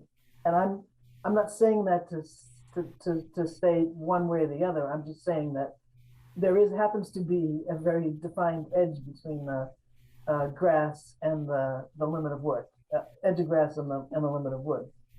And so that's one condition. The next one, if you scroll back, Anna, the next one was that again, the septic system was outside the 150 feet from the edge of the wetlands and the potential vernal pool. And it said that the area of the septic system would be maintained as a meadow planted with a native meadow mix and only mowed once a year in August. And if you scroll back down again to the pictures, you can see that, stop right there, back up. You can see there's the vent pipe is sticking up right there, and that's the top of the septic system. And it's not a meadow, it's been maintained as lawn. I think it's the next. I think it's the next photo, Joyce. You can go, well, you can go down. You can go down one more time. So this is over the top of it. Keep going down, and that's so. And in addition to the fact that it's grass, they've also planted a number of trees that you can see there in the lawn, and shrubs. If you keep on going down a little bit further, well, they didn't keep one more. Turn one more. You can see the trees that. There's trees and shrubs. I guess I didn't include the shrubs, but planted throughout the lawn. But the condition called for the septic to be maintained as a meadow. And I don't know exactly why. I can tell you that it's very well established. It's not. But I mean it's all stabilized and established, but it's not a meadow. And then the last condition that. If you scroll back up, and those first two were to be continuing conditions. The last one was condition 34, talked about if there are any vernal pools on the property, they should be certified as vernal pools by spring of 2005. Well, the vernal pool to the south is off the property, and we can't certify something that's on someone else's property. And the vernal pool to the north there's a piece of it that's on this property, but that's the edge of the wetland. I don't know exactly where the vernal pool is, but the bottom line is that I went on Mass Mapper and I brought up the Natural Heritage Site, and these are identified as potential vernal pools, but they were not certified. And those are the three differences that I noted from the order to what was actually done. Can I just throw in something as a bit of background? When this project was approved, we had in our regulations, there was a 100-foot habitat area granted to a vernal pool, whether it was potential or certified. And the 100-foot habitat area had a 100-foot buffer zone. So essentially we were back in those days, we were regulating 200 feet out from vernal pools, whether they were potential or certified. The other thing I'm curious about is, this was 2004. We all know that wetlands location and size can change. I'm surprised that the commission asked for certification of pools that were not on the property, but maybe that's because they were on the property back then. So, or they didn't know. You need to take this in the context of what regulations we had and how things were, what was observed back in 2004. And I'd like to support what Jean just said, because that's exactly the thought that crossed my mind is, were these vernal pools on the property at the time? Well, I only know what, I was not involved in this initially. This was a civilized solutions plan. We came on board to do a septic, final grading over the septic system, not realizing that there was an outstanding order of conditions. So we went back out and located the limit of work to see how it compared to the original. And as you can see, the 150 was maintained, the 150-foot 150-foot setback.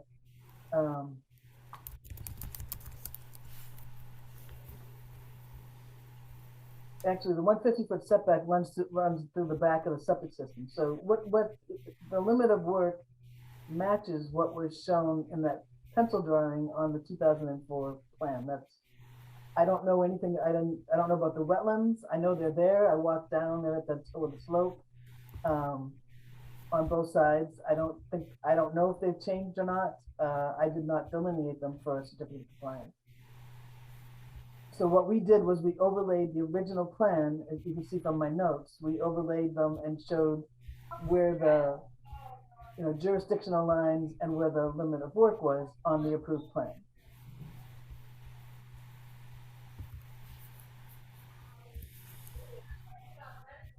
Neil, Yeah, I have a question. yeah, go ahead. This is a question for Joyce. Can you just show on this plan a little more clearly where, if you could indicate, where is the area of lawn So that if you look at, was see where it says supposed to that remain edge of as lawn? meadow? Yeah, see that edge of lawn? That we located the edge of the lawn, and that's that sculpted line that goes all the way around the plan. So that's And how does that relate to the wetland buffer, Joyce? So zoom back out again. So this is the 100-foot. The 100-foot buffer is right where that triangle, yeah, where her hand is. That's 100-foot. Now go to the other side, and that's the 100-foot over there. So this is all out of the 100-foot, but it's within 200-foot. So if you projected out 200 feet from that edge of, or go another 100 feet, you can see that the edge of the lawn, top of the septic system, was within the 200-foot vernal pool setback. Did we have, Anna or somebody, have we looked at this issue of, this order of conditions was established at a time when the vernal pool setback was 200 feet. So the area of the septic system was regulatory, and that was why they were trying to keep it as meadow. Is there any reason that we would change that now, or do we simply follow what was regulatory at the time that the order of conditions was in place? I have not looked into that particular question. So one thing I would go. Sorry, go ahead, Cindy. Sure, I would go on record, Carol, and say that I do not feel comfortable changing something that a commission 18 years ago put in place. I don't feel comfortable changing that. They did it for a reason. It was all under jurisdiction at that time. And now it's like going back and rewriting history. I do not feel comfortable doing that. So is the suggestion that we turn the area over the septic field to meadow, and we then remove the trees that are there now? I mean, that wouldn't really seem that practical to me. And I don't think that would actually be beneficial to the environment that's there. David, you need to be recognized by the chair before you can speak. Yeah, so first, Cindy, did you have something, were you finished speaking? For now, Neil, thank you. Okay, so one thing I just wanted to say, and this is just a question because I'm not clear on it myself, is that wouldn't this better be served as a request to amend the original order versus partial COC, unless it's because it's so old you don't do it that way? You can't amend an expired order. So this is an expired order, then how do you seek a certificate of compliance on an expired order? Well, you can do that. You just pay a higher fee. Right. Okay, Courtney, did you have something you wanted to add? Yeah, why did the buffer around the vernal pools change? Why did it get smaller? I don't think it did. It's just, I'm showing it exactly where it is. No, she means regulatorily. Yeah. Oh. I'm like, was that a regulatory overreach, or why was that changed? Is it relevant? I mean, I think it's relevant if it was a regulatory overreach. But it was in place and it was acted on back in 2004. I don't really know what happened to it. I was no longer the agent when the regs changed. Michael, did you have It just, something you wanted to add? if we weren't allowed to regulate that area, I don't think it matters what our regulations say if it was not legal. So Well, that's the only reason I asked. No, hold on. We are allowed to create any kind of regulations that are more strict than the state. And if we had vernal pool regulations, then that's what we had, right? That's home rule in a nutshell. Unfortunately, I think it was a matter of public opinion at town meeting. I'm not sure that there was any legal counsel that weighed in on it. Michael, did you want it's to add something? a delicate issue. My understanding of that issue was that there was no basis in the bylaw for that regulation to have a vernal pool habitat as a resource area, and therefore it was dropped from being enforced. And so, yes, it's a I don't know if it's a gray area or a tricky area as to that.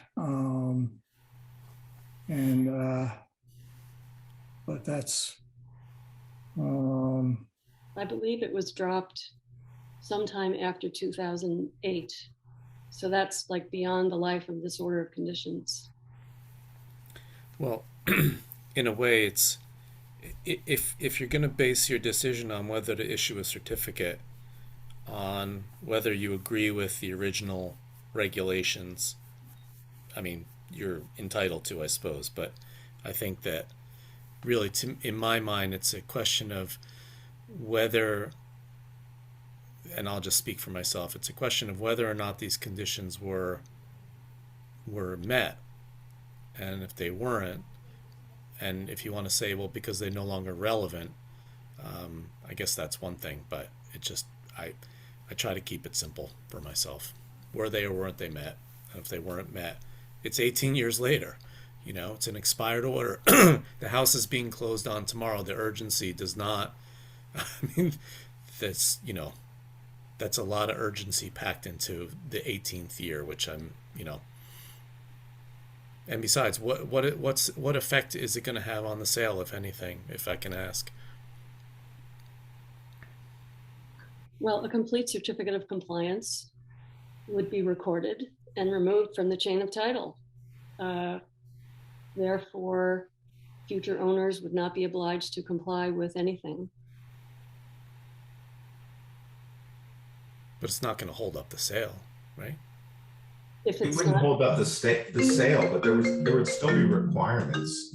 I mean, there's still setbacks from the wetlands that anyone that wanted to do anything within that area, they would have to go and file for permits and do all that. It's not as if there's no requirements. but Mr. Parrish, it was determined at the time that these conditions were, the commission felt at the time that these conditions were necessary in order to protect the interests of the resource area. And, you know, And they were and you large. didn't, and just to finish, you didn't appeal your order of conditions. Gene, it was 18 years ago, and Right. everything was largely met. The two things that were not, there were three things that were not met. One could not have been met because it's on someone else's property. The other one was the concrete bounds, which that's fine. We can put those in. And then the third is, you know, the area over the field. It's like, do you really want us to turn that into meadow and tear out the trees that are there to meet the requirement that was in an order of conditions 18 years ago? That makes no sense. Your call. Carol, did you want to comment? Yeah, you know, I think my feeling is that, well, I don't know why all of the conditions were not met. And I do think they should have been met. The conditions that I think could be immediately met would be the boundary markers, which is not difficult to do. The second one is certification of the vernal pool that is partly on the property, could be met or could be required. And the argument about I think the question about the meadow is one for us to consider more. I do not think that trees would have to be removed in any event. It doesn't look to me like it's a large amount of land, like based on what you showed us, Joyce. the edge of lawn and the part that would be meadow, it's not that much into the lawn, but maybe I misunderstood from briefly looking at that.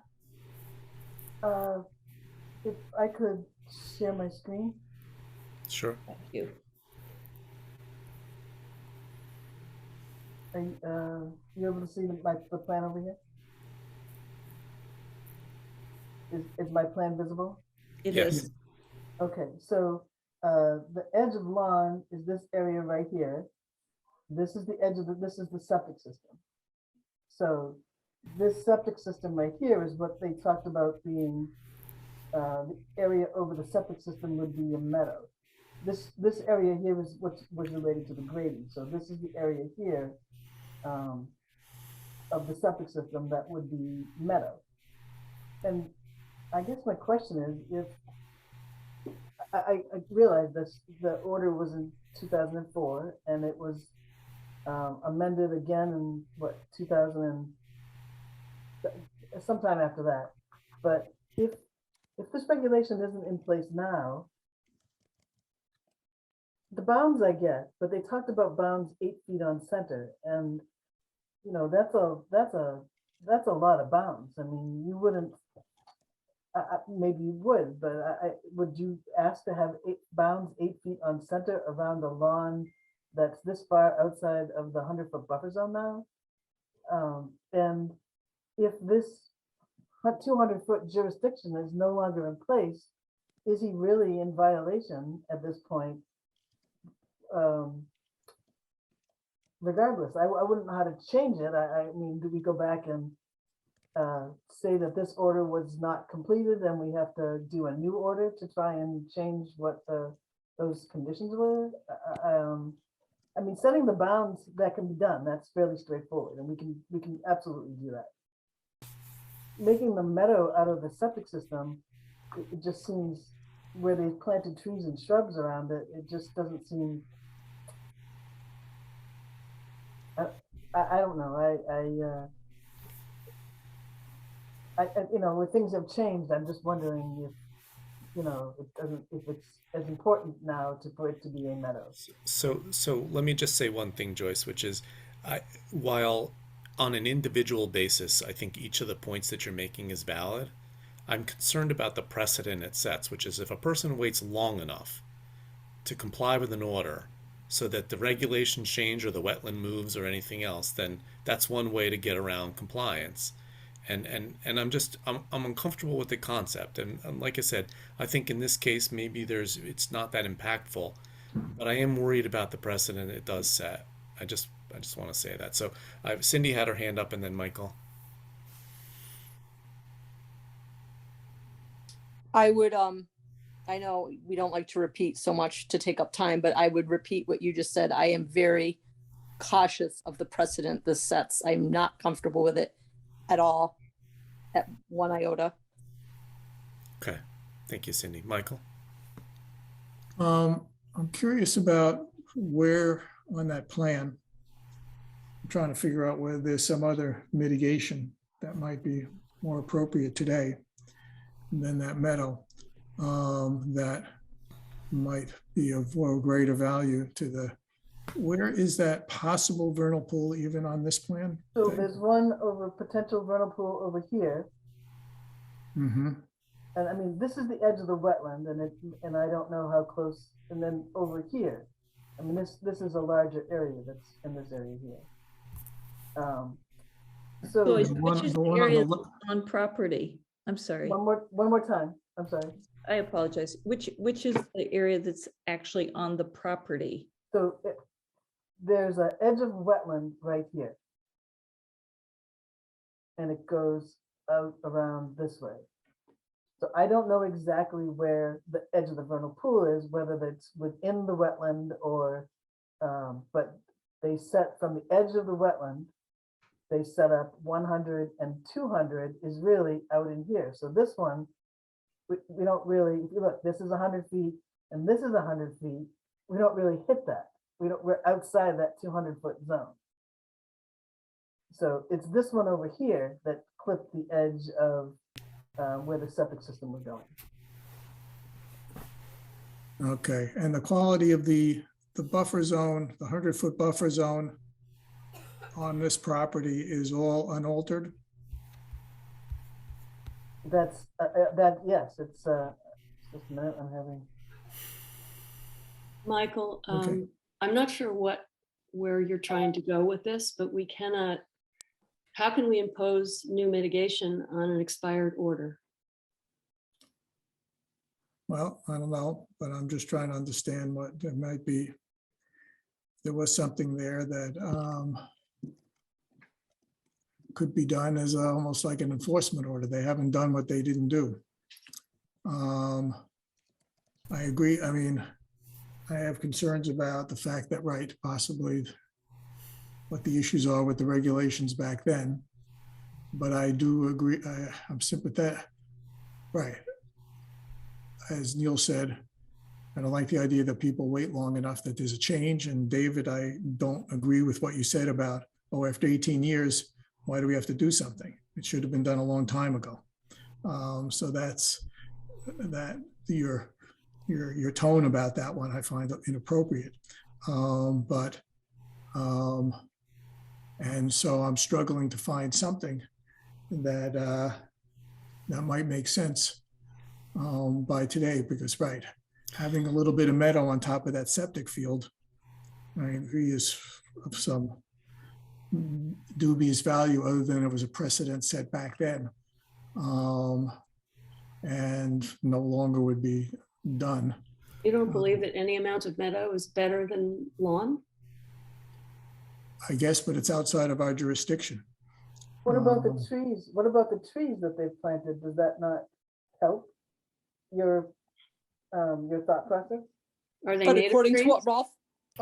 what Rolf was just telling us earlier, it would be better to have trees that have leaf litter and not lawn. It'd be better to have trees that have maybe a wild meadow underneath than lawn. So I would go with sticking by the I would go with sticking with what the commission in 2004 came up with, condition 32, 33, and 34. That's what was established at the time. I don't think it's our place to change the precedent on that. So Guys, can I speak up? I'm sorry, I don't know how to raise my hand in this chat, so I apologize because I'm looking at my bottom of my screen. I can't find my raise my hand, and I just want to say one thing. I'm a resident in Sherborn, Laura Mastrobono, and I could be interrupting. If you want me to wait until the end of the conversation, I will. But I just want to say a couple things. Is that okay to interject now? Sure, go ahead. So I am the listing agent for this property, and I sell a lot of properties in Sherborn. I also live in Sherborn, and I also really appreciate all the volunteers do on the Conservation Commission, Board of Health, and everything else. With that said, I'm just really upset with losing focus on what the total situation is here. So we have a buyer who wants to buy a property that 14 years ago had a condition here. This property is one of the most beautiful properties I've sold in Sherborn, with literally the most amount of space I've ever seen. And in general, when I sell properties in Sherborn, most of the septics have variances, most of the properties have variances just to get approval because there's so many issues with the lots. This property has the fewest issues that I've ever seen when I'm selling properties. So I don't know the regulations like you guys know the regulations. I'm just gonna step in here and just say, before we start getting caught up in all this minutia, please just really understand that you're dealing with buyers wanting to buy in Sherborn, sellers that are trying to sell their properties. And what are we talking about here? I'm just trying to step in and just say, right. This is getting crazy. No. Well, Laura, I'm sorry. I'd have to disagree on a couple of fronts, and I appreciate the recognition of the work that we do. But the minutiae that you refer to is what we do. We have regulations, and we are objective in applying them, and and we uphold them because that's what we have a regulatory responsibility to do. Whether you have motivated buyers or sellers is not something that can go into the calculus of how we regulate. It just otherwise, we would have No, to but- just right, I get that things have changed though over the years, so I I'm saying understand that, and really- we're trying. Let me just finish. I understand that. What we're trying to wrestle with right now is what does that mean? We are not here to. We'd say this to everybody who ever comes before us, which is we always approve projects. It's very rare that we don't, and we are simply trying to figure out the best way to handle essentially conditions that were imposed that were never fulfilled. And that's where the problem starts. It's not with us asking 18 years later, what do we do about it? It's with the fact that there were conditions imposed that were not fulfilled. And so we're trying to figure out what we ought to do about that. So I appreciate your input, but I do want to, I've got 2 commission members also wanting to comment. But the other thing I just want to say, we could talk about this forever, and I'm not going to do that tonight. So what I would like us to do instead is to really look at this and say, because let me say from my perspective, I don't feel comfortable issuing a certificate of compliance for things that have not been complied with. Now, if there's a mechanism by which that we can come up with that stays within our regulations, that allows us to be creative about, like, I think a request to amend if this order was not expired would be exactly what I'd prescribe, because of the fact that, maybe one of the vernal pools now is sort of off the property and there's nothing you can do about that. But we don't have that mechanism, and there's this part of me, Michael, you mentioned the idea of enforcement, and enforcement is not, necessarily a negative. It just means there are certain things that haven't been complied with that need to be complied with, and it's an easy mechanism. And since you're closing on the house tomorrow, for the new homeowner to, it doesn't sound like this is going to drive off the buyer, so I'm not Oh worried no, about we're that. fine with that. Give us something to do. Like I'm just, Right. So that's what I'm trying to get. Yes, and that's Yeah. what I'm trying to get to is.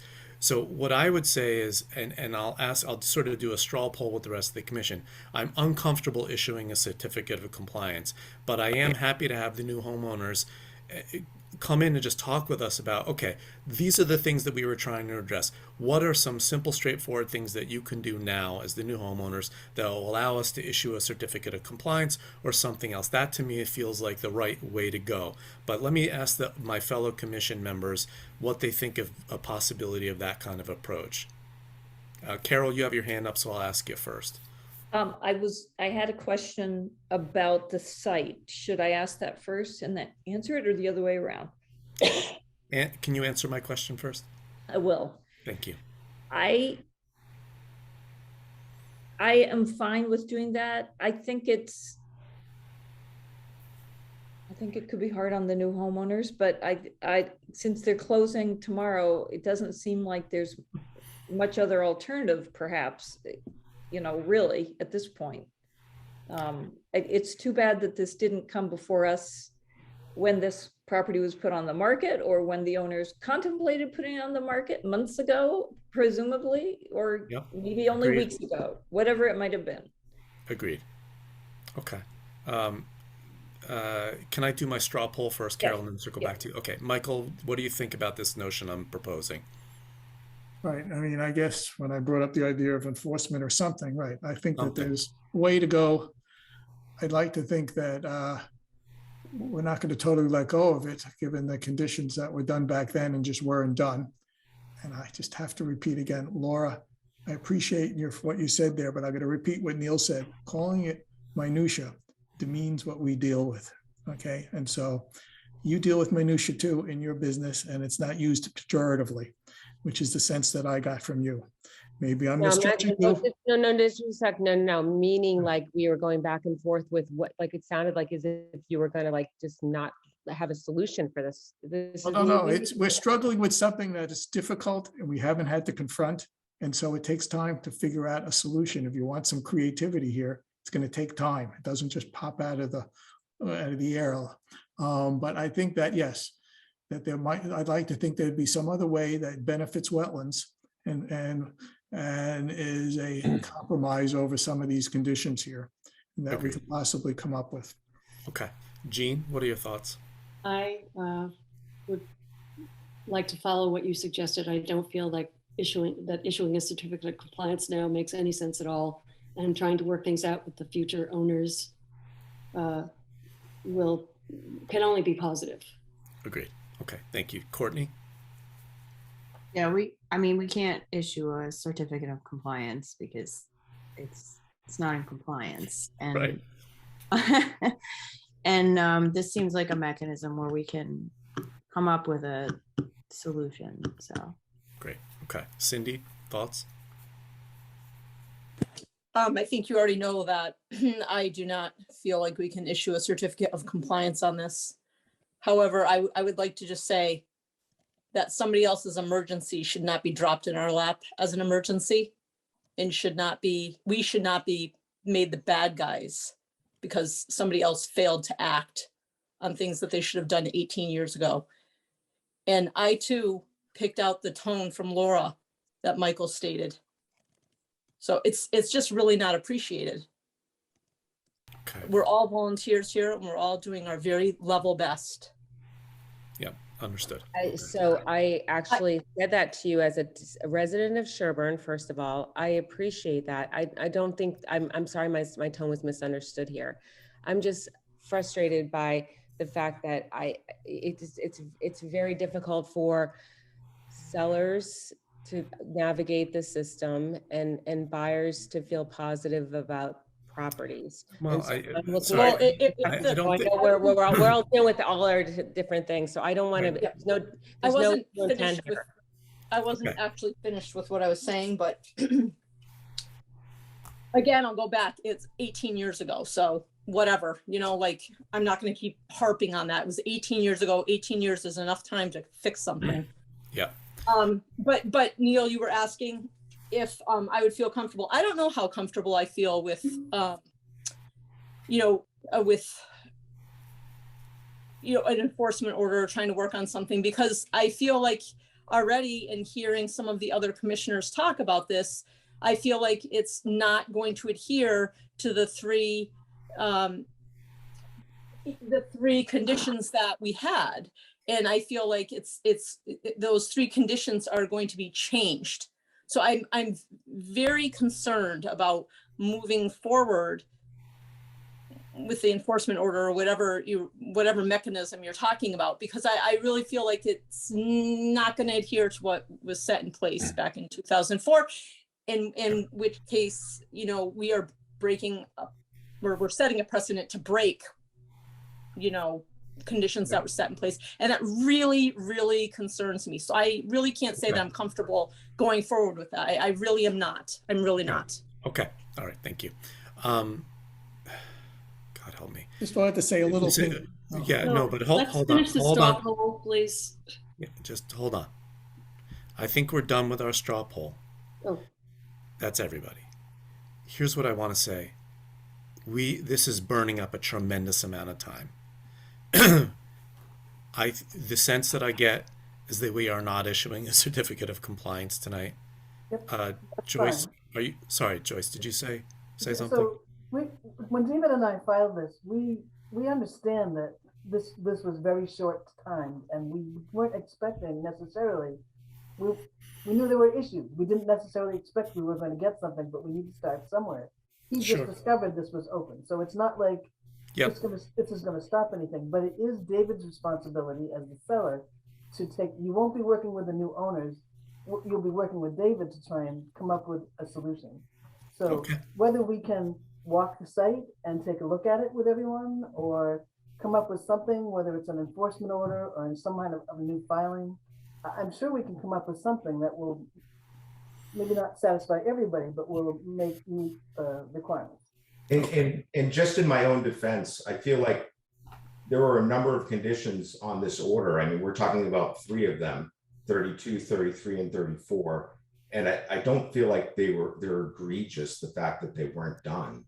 No, not like I'm like a bad guy. And no, saying, David, God, nobody is suggesting that you're a bad guy. What we do is we issue orders with conditions, and in order to get a certificate of compliance, you have to fulfill all of them, not most of them. And I totally understand that. But there were that's all. three that weren't done. I'm sure it happens quite often. Right, and the only whether or not we become aware of it is a different story, right? So, but we would not be happy with anybody not fulfilling the conditions that we put forward in an order, and the only thing that I think where people were commission members were taking exception to with respect to comments you made earlier was you're sort of giving us the sort of sense that you thought it was ludicrous that we were asking this, and it's not, because that's just what we do. No, I didn't. It was just, I just felt like, I feel like there should be some kind of compromise. I feel like putting an open meadow over the septic, we should maybe we should walk the site and look at it. Right, and if Joyce's, Cindy's comments notwithstanding, and she's a commission member and entitled to her perspective, but I think there's a general appetite, and there always is, frankly, for the commission to find a way to work with homeowners to resolve any kinds of issues or disagreements, and I think we're in that position here. So we just can't do it tonight, and we can't do it before you close tomorrow. So we're happy, Joyce, as Joyce knows us quite well, which is we're happy to work with her and with you and any other interested parties to, get a resolution to this so that life can go on. Okay. Thank you.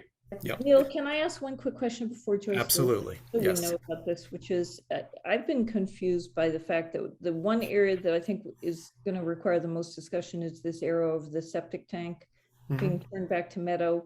You've said repeatedly that there are shrubs and trees in this area.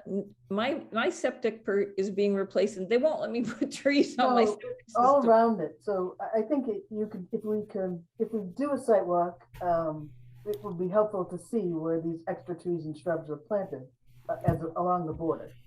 Okay. So kind of bordering between the lawn and the septic. Got you. Thank you. Okay.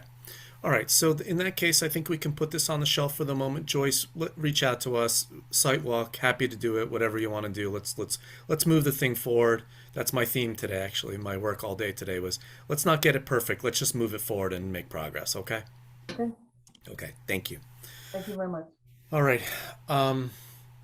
We've got about 12 minutes before we've got our 11 Goulding Street NOI. Sherborn Yacht Club That's okay. That's what we're doing next. Sherborn Yacht Club. is my vote. Okay. Do we have people here for that? We do. Yeah, Great. This was the other thing that you wanted to discuss, correct? indeed. Okay, great. So the only thing that is in front of us this evening, because this is a application that just came in a few days ago, is about the request to waive the fees. And so I did put the application in the Dropbox, but I'll just summarize very quickly that it's a request for amendment and request for an order of conditions extension. And it's Sherborn Bylaw 7.7.1 that talks about these fees, which I will have pulled up on the website and we'll pull up for you if I can share my screen. Let's see. So to amend an order of conditions requires a fee of $500 to the town. And you can see here it says extension requires fee equal to the original filing fee for the notice of intent. So that is what our bylaws, or sorry, the Sherborn regulations say. However,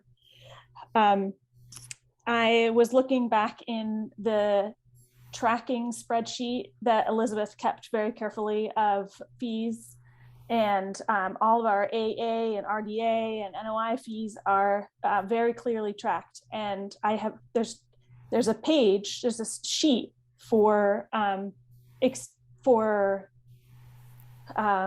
these kind of fees, and from what I could see from recent years, it's just blank, and there I wasn't able to find a record of going back farther than I mean there was just nothing. And this is a spreadsheet that goes back probably 5 years or so. I may have an explanation for that, because typically we don't charge fees to local organizations. Like we wouldn't charge a fee to Sherborn Forest and Trail, and this is Sherborn Yacht Club. I don't think we charged a fee. Well, so yes, exactly. And so, but I don't even know, it's not even clear that residents have had fees charged recently. Well, I can respond to that, Anna. It fell out of the commission's attention that it was, a decision was made, it seems, on the staff level in the last 5 years to not charge people to amend their orders of conditions. And I noticed it last fall, and I asked Elizabeth about it. And I said, are you charging people fees for amending orders? And she said, no, we haven't been, which is contrary to the regulations. So I don't know who made that decision, but it was a mistake. And to Cindy's point, and this is the last thing I have to say before handing it over to the commission to decide, is that I talked to Gino of the planning board and Jeannie in her capacity as a representative of the building department. And they have both waived fees for nonprofit organizations and including the Sherborn Yacht Club. The Yacht Club did pay a fee for their notice of intent, the original notice of intent. I'm pretty sure they paid a fee for that. I remember Mr. Moore brought us that notice of intent and objected to the fee, but he did pay it. And you know, my feeling is that yes, this is a nonprofit, but this is not a public. The Yacht Club is not a public entity. People do not have, the general public does not have access to the Yacht Club. You have to be a member. So I see a difference there. Okay. So is the only thing we have to decide tonight whether or not we're waiving the fee for the request to amend? And also for the extension. For the extension. So are there two separate fees or just the one fee? There are two separate fees. I have a quick question. I have my hand up. But I don't know if you can see it. I have a quick question. It's tough with your background, but yeah, go ahead. So when that came to us first, the Sherborn Yacht Club, when they first came to us, I remember there was a lot of discussion that no trees were going to be cut, with what they were planning to do. There were, maybe like little saplings would be cut, but nothing of any consequence would be cut. But now it seems like, I think I read that a 6-inch in diameter tree was going to be cut. There's a couple trees that are going to be cut anyway. And so I'm just bringing it up to this commission because that was one thing that we went really around and around about and, wanted to make sure that nothing was going to be cut and nothing was going to be cut originally. But now it sounds like trees are going to be cut. So what is that? How is that relevant here or no? Well, so I mean, that's a change. That's a change to what we originally, agreed to, or that we all understood, that we all had an expectation around. Which is why this needs an amendment. Okay. Carol, you have your hand up? I was, kind of along the same lines as Cindy. When I saw this, I did think it would be helpful to understand where this is at, if somebody can explain. I do remember the Yacht Club coming to us before. It seemed like it was very similar work, and now it appears to be changing. Well, right, it would be helpful to understand. Well, no, I'm just asking what the context is, even of this being resubmitted. I'm just not quite sure. Are you asking that because you want to understand whether the change that's being requested is something that should not have a fee associated with it, or you just want to understand just generally? Just where we are in the process. I'm a little bit because here's the thing. I don't want to get into the details of the project or the changes that are coming. There's a request to amend and a request for an extension, and we've been asked if we can waive both fees. Is that the request? Yes. Okay, so that's the request. We're not hearing the project. There's going to be a hearing on May 5th. Right, so that's why I'm saying, no, I don't want to get into it. I understand the curiosity, but that's for another meeting. Got it. I did not know it was coming before us on May 5th. Yeah. So what I want to understand is, in my mind, it's really simple, which is, And it's not simple. Let me just say what's simple. To me, it's simple. What have we done in the past? And if the answer is our regulations say you charge a fee, but Allery and Elizabeth saw fit to waive it on their own, like then it's for us to decide tonight, really, in my mind, and this is the litmus test, the test case, unfortunately, for potentially for the yacht club, which is whether we want to carry on doing such a thing. And that's all. That's the Well, only question. 4 minutes to go. Let's do it. Can I just say one thing, Neil, if you don't Sure, mind? please. Of course. So, we're asking for an extension. We were originally planning on moving at the end of last year, before the end of the year. And Okay. our order of conditions was recorded and we believe still valid. I attended 2 meetings, and it was asked that we meet with Anna, which we did, just because she was the new agent. Allery was no longer here, which we did. And so, just the meeting with Anna, and then we weren't asked to originally amend our order. We were told that our order was still applicable, and we're going to get another order to deal with restoration of our benefactor Artemis's property. Mhm. And so then, at some point it was asked, well, can we just amend the original order of conditions? And we said yes, and which we have no problem doing that. And but since then, we're a nonprofit. Most of our revenue comes from sailing school. COVID obviously had a big impact on that revenue. And when we pushed past the 21st, we ended up spending an extra $5,000 to basically pay Artemis this year to stay in his land. So we were just hoping that we're nonprofit to benefit the town. Our sole purpose is to benefit the town and the people, so they can access the fund and the kids. So Yep. we were just so that's why we're just seeing if there was any way we could you could work with us on this and waive the fee. All right. So let me. I'm going to make a proposal. So, because I heard what you said, because the sort of the extension is kind of, you got caught up a little bit in the switch over an agent and the time and that kind of thing. I move that we waive the fee for the extension, but that we keep the fee in place for the request to amend, because that's something you would have had to do no matter when. I think Joyce maybe. Hold on. I just made a motion, so I just want to see if anybody wants to second it. I'll second it for now. Thank you. And back to discussion. Yes. Sorry, John, were you saying something? well, I have something to say as well. Okay. Well, let John finish, and then I'll come to Eugene. Sure. Okay. Yeah. The amendment was requested, I believe, just to, instead of doing a separate order of conditions. That's why we. But you'd have to pay a fee for a new NOI anyway. Right, even but if it's you not did it separate. $500, right?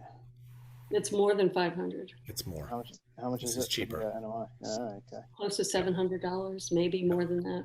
Okay. Gene, you had a comment? Yeah, I want everybody to understand that the fees that we collect go to the general fund, which goes to supporting the functions of the town. It's not, that's our contribution. And when you have a project that the agent needs to visit and review and ultimately write an order of conditions for, that's work. That has to be paid work. Okay. Any other discussion? Michael, you wanted to say something? Okay. No, I just wanted to second. I think that this compromise is a much lower fee, and it avoids a much longer one, a bigger one for the extension. And it's a compromise. And I think part of the issue with nonprofits, which I guess we haven't thoroughly dug into what we've done historically, but is that I think we've dropped fees for town projects, but not necessarily for nonprofits that aren't fully met by all of the people in town. And so I feel like this is a reasonable compromise to do it. But so the way I looked at it, reason I did it that way is because I'm looking to compromise always, because I'm always just looking to help anybody out. But the other thing being, let's say they got caught up in the switch over from Mallory, and that's, they didn't realize the extension, so fine. we'll waive that one. But the work with the amendment because of the tree cutting, which is stuff that they should have known about, we went out a lot of discussions about. That one I think is one that's reasonable to ask for. So that's my rationale for doing it. So I've got a motion on the floor. Do I have any other discussion?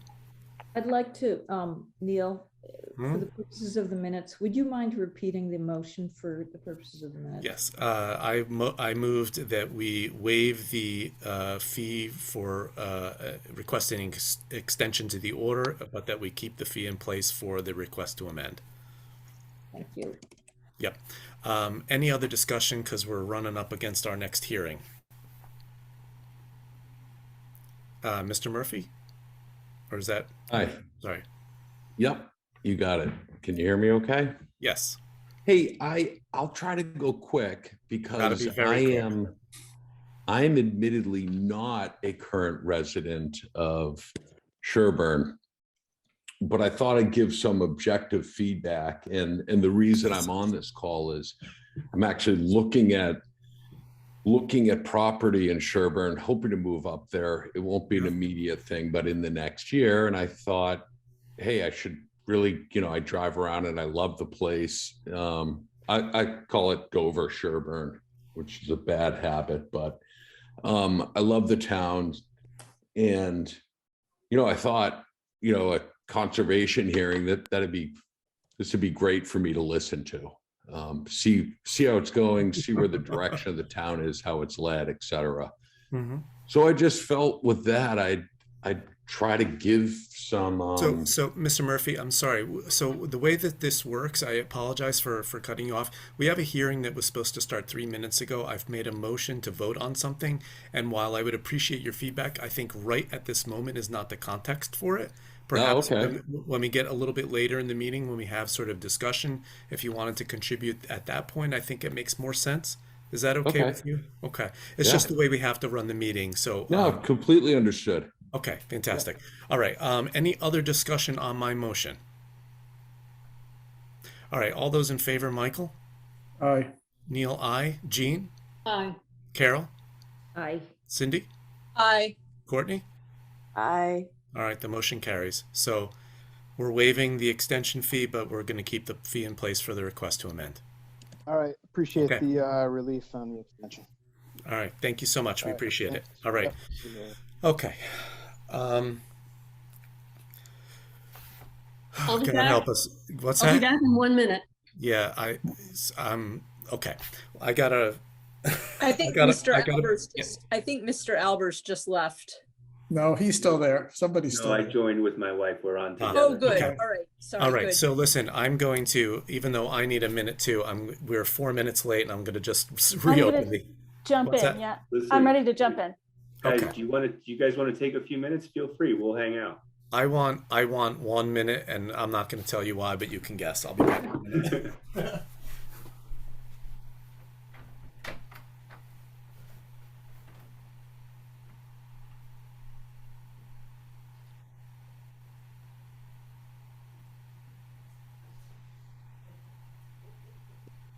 I will say to Mr. Murphy there that you picked quite a night to tune in. We don't often have as many thorny issues. I just came back for you saying that, and feels like sometimes we do. Mr. Albers or Mark, I have the photos pulled up. I have a lot of the documents that recent and not so recent documents that you have. So I can share my screen if there's anything that you want to show, but my thought was that you could go over the, take the lead on explaining the changes that you've made since we last met. And I'm hoping what will happen is that the commission will be able to close the hearing tonight, and then I'll be able to issue the order of conditions within the next few weeks. And you know, you'll be able to get going. Yeah, thanks, Anna. To Mark, I just I forwarded on a couple things which I think you probably sent out to the group. The first was an updated letter where I just went into detail of giving a little more more detail on the rain garden itself and what we were proposing to do with the water runoff from the screen porch roof. And so I didn't have time to do it, or we didn't have time to do it in Revit, but I just sort of did a sketch of it, and I think it's self-explanatory. It also shows, I don't have the ability to pull that document up right now, but I think you probably all have it, maybe. It shows where the actual slope is around the perimeter of our house and around the project. It shows the space where the rain garden is going to be. It shows a rock wall that I'm going to build and then fill in with soil and compost. Oh, there it is. And then it shows the perforated, corrugated landscaping pipe that's going to come out of the gutters and flow the water, direct the water down to the bottom basin of the proposed rain garden. Those are the only two new things. I also, we did get a permit number from DEP this past week. I think, Anna, you probably have that number now. So I think everyone except for Neil has been to the site and seen the actual area. So, I mean, I'm happy to answer questions or talk through any concerns. Okay. What questions do people have? I have a comment. Please. Mark, I thought about this after I left you the other day. I didn't want to take up your time. You were cooking dinner. But I'm wondering if perhaps the retaining wall that you're building at the downslope side of the rain garden might also need to be extended up the sides to hold the topsoil in place. In other words, along the edges that are 18 feet long, because otherwise, I don't know, you know, the whole thing is going to be at a slope. If you just put a retaining wall at the bottom, I'm afraid the topsoil is going to move out the sides. That's one comment, just one comment. And my second comment is, I think that this would need erosion control on the downslope side of the proposed rain garden, as well as maybe instead of, but also possibly in addition to where you have the erosion control on the drawing next to the addition. Oh, you mean while we're doing the project? Right, while you're installing the rain garden, it should have erosion control between the rain garden and the resource area.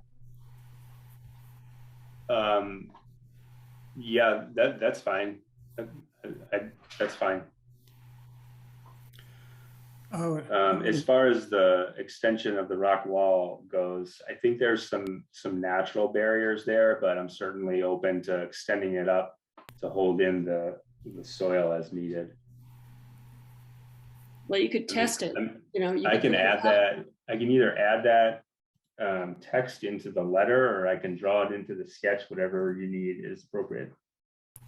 If you had doubts about it, first of all, I think you said your father-in-law is a landscape architect. Maybe you should ask him, but I think you could also test it. You could put the retaining wall in place, the one that you proposed, and you could put some of the topsoil in place, and then you could run a sprinkler on it and see what the topsoil does. I think it's going to want to ooze out the sides. Yeah, no, that's fine. I'd be happy to test it. If it's not going to hold the soil or the plants, then certainly we're going to adjust it so it does work. Yeah. Okay. Can people see these photos, and is it helpful to have them up at this moment? Sure. Michael, you had your hand raised? Yeah, right. I'll second what Gene said about moving the erosion control around the rain garden area, but what I'm trying to look for, and you can maybe answer, Mark, is that you're wanting to do the rain garden there. And then I thought in your letter, I can't find it, were you wanting to extend the rain garden over time? Is that something you put in Yeah, your I mean, letter? I don't want it to be part of the specific scope of this project, but I do foresee a point in the future, and I understand the limit of this particular approval is 3 years, but I do want to, or I envision extending that to the rest of the sloped area that goes behind the house over time, just because it's sort of the same issue where we'd be replacing those juniper bushes that are where the rain garden is proposed now. They sort of extend across the rest of the sloped area and just put more appropriate vegetation in there. And again, I'm not going to do that like immediately, but that's the idea at least. Okay, then you're right. If you don't want to include it, I was just trying to figure out whether, I guess you could have a few years and it probably would fit within amending an order of conditions if you wanted to do more work on it. Yeah, I think I wrote it sure. into the letter in a bullet point, just thinking that might be the case. If you guys are on board with extending that eventually, which I think it probably is only a good thing, at least it gives me that time period to do it. And then if it's not done within that time frame and I still want to do it, I just need to come back to you and we can talk about it again. I have to say, I think it's premature for us to even give any sort of an opinion on it without knowing the details. And I'd furthermore like to say that the rain garden that you proposed, I think is a very good thing because you're creating new impervious surface. And so what you're doing with the rain garden is compensating for the lack of area for recharge. So the rain garden has a deliberate purpose, but as for gardens elsewhere, that's a whole different thing. So what do we have left that's in need of discussion tonight, I guess is my question, because I think we've had the site visits, we've got the updated information. I think we have everything. So unless there's open questions still, I think well, first of all, let me just let you answer my first question, which is what else needs to be determined? I'll throw out there whether we start talking about any sort of monuments, what might be relevant for that. That's, I think, on markers. I provided the specs that the conservation has decided on and has done for other projects and had said in the last meeting that I should provide. So I provided them, and I believe Mr. Albers has an opinion on that he would like to share. So I'd just like to understand better, what's the point? Well, markers just generally are for whether it's you or a future owner, just to understand that the area is a jurisdictional area. It's kind of like just a way to sort of demarcate that fact so that people don't come in, and you obviously know full well what the area is, but somebody else might not. So just generally with these kinds of projects, when they come before us, we ask for the installation of some markers just to indicate what the area is, that it's a commission jurisdiction. Yeah, that doesn't convince me that I need to do that. I mean, we're trying to not disrupt as much area as possible, yet you're asking me to put in a concrete. I don't even know how deep or how big, and it's my yard. The only people that come here are people, my family or whoever we invite. I just don't understand why I would need to do that.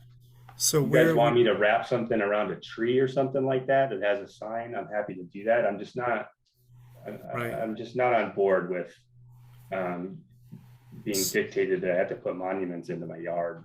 Right. So the only thing I would say is that when we put conditions on projects in jurisdiction, it's not that, but obviously we don't want to have you putting concrete pilings in the middle of your yard, because generally when we ask for markers, we ask for them to be, placed in areas that it makes sense for them to be. So I guess my question maybe to Anna or to the commission is, where is it that we're suggesting these markers be placed?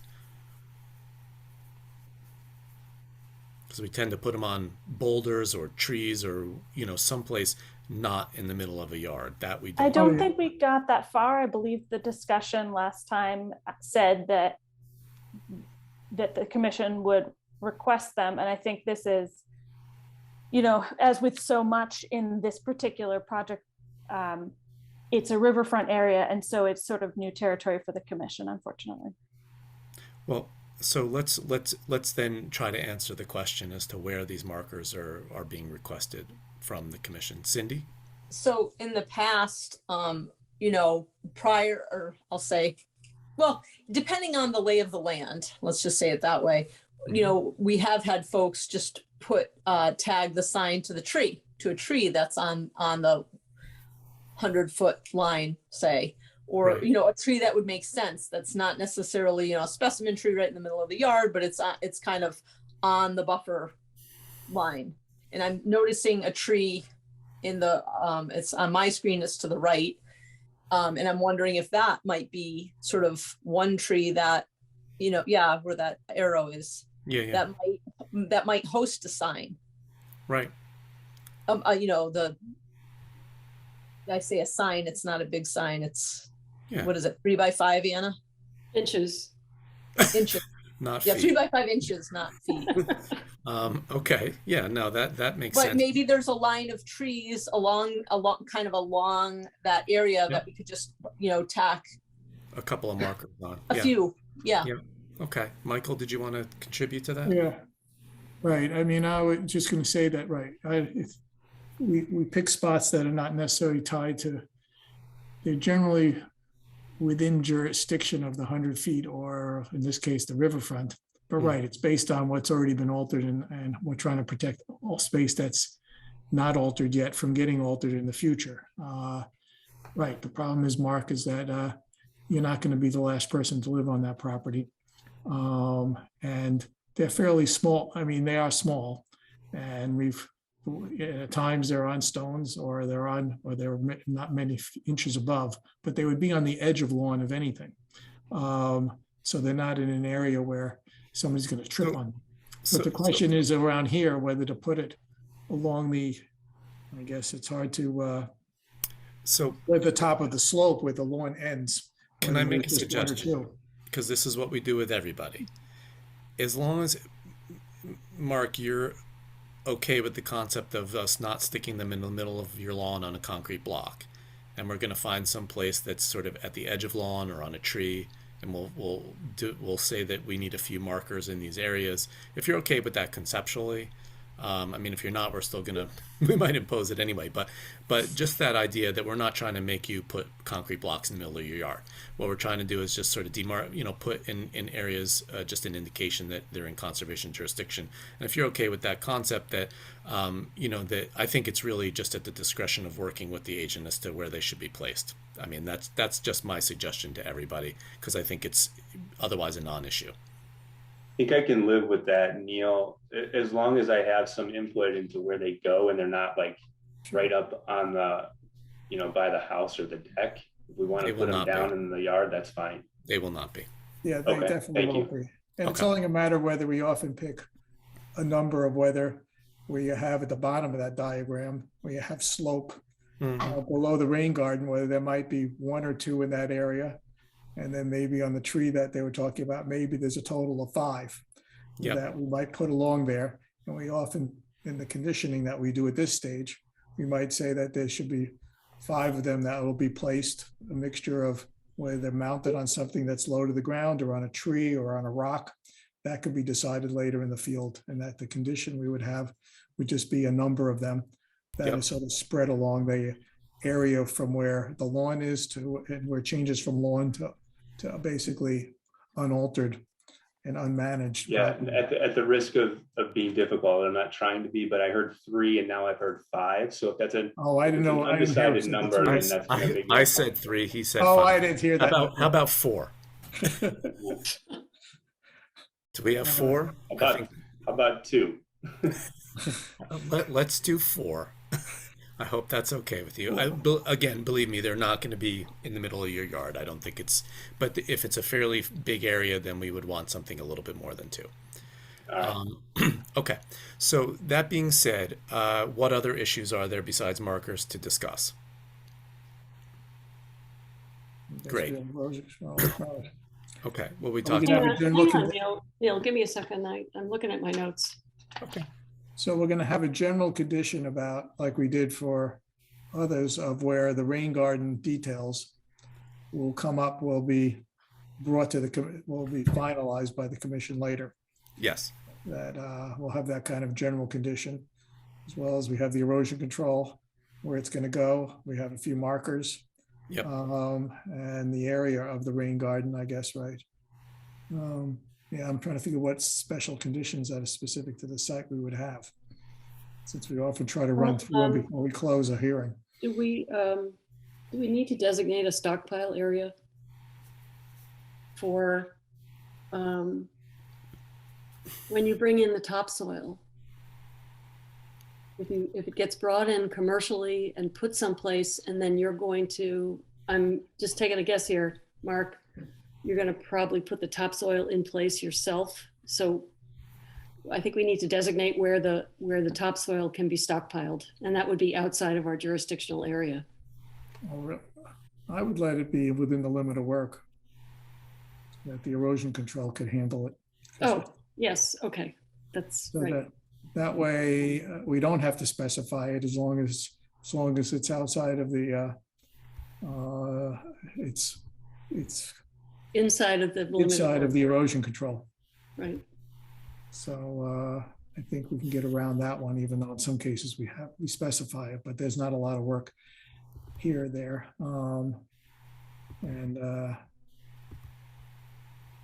What else do we have then? I don't know if there is much else. I think you already know, Mark, that we want the rain garden to be planted with native plants. It's written on the plan. Yeah, definitely, Gene. Okay. What else? Application of fertilizer.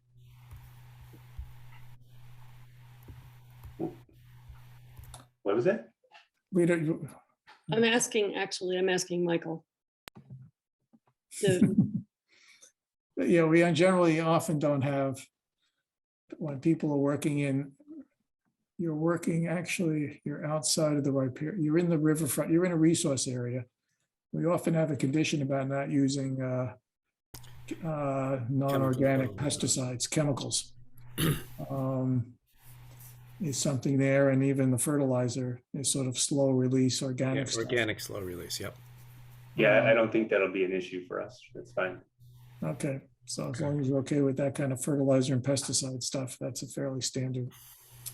That might be it. Wonderful. Gene, is that it for you?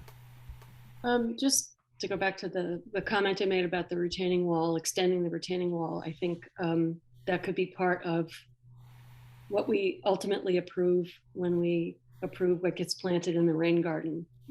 But I really would advise you, for your own benefit, Mark, to test it, because you don't really want your topsoil running off the sides after you paid for it.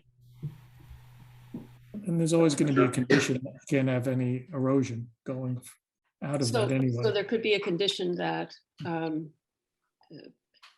retaining wall would be extended along the 18-foot sides of the rain garden if needed. Oh, right. Give them the leeway. Right. Yeah. Anna, did you have something you wanted to add? About covering the stockpile. Okay. So. You can add that. All right. Anything else before I do things? Let loose. All right. Unless Mark has any questions. I'm good, thank you. Okay. I move that we close the hearing. Second. Thank you. Any discussion? All right, all those in favor, Neil, aye. Michael? Aye. Jean? Aye. Sydney? Aye. Carol, Aye. Courtney? Aye. All right, that motion carries. And then do we have a draft order yet, Anna? No, but with the, conditions that we often use, plus what's been discussed, seems like it's, go ahead. Yeah, no, what I was gonna say was that I kind of pulled up an old order and I can fudge it with the sort of findings, which is the piece that I just want to do formally, because I can, because it's here. So let me do that.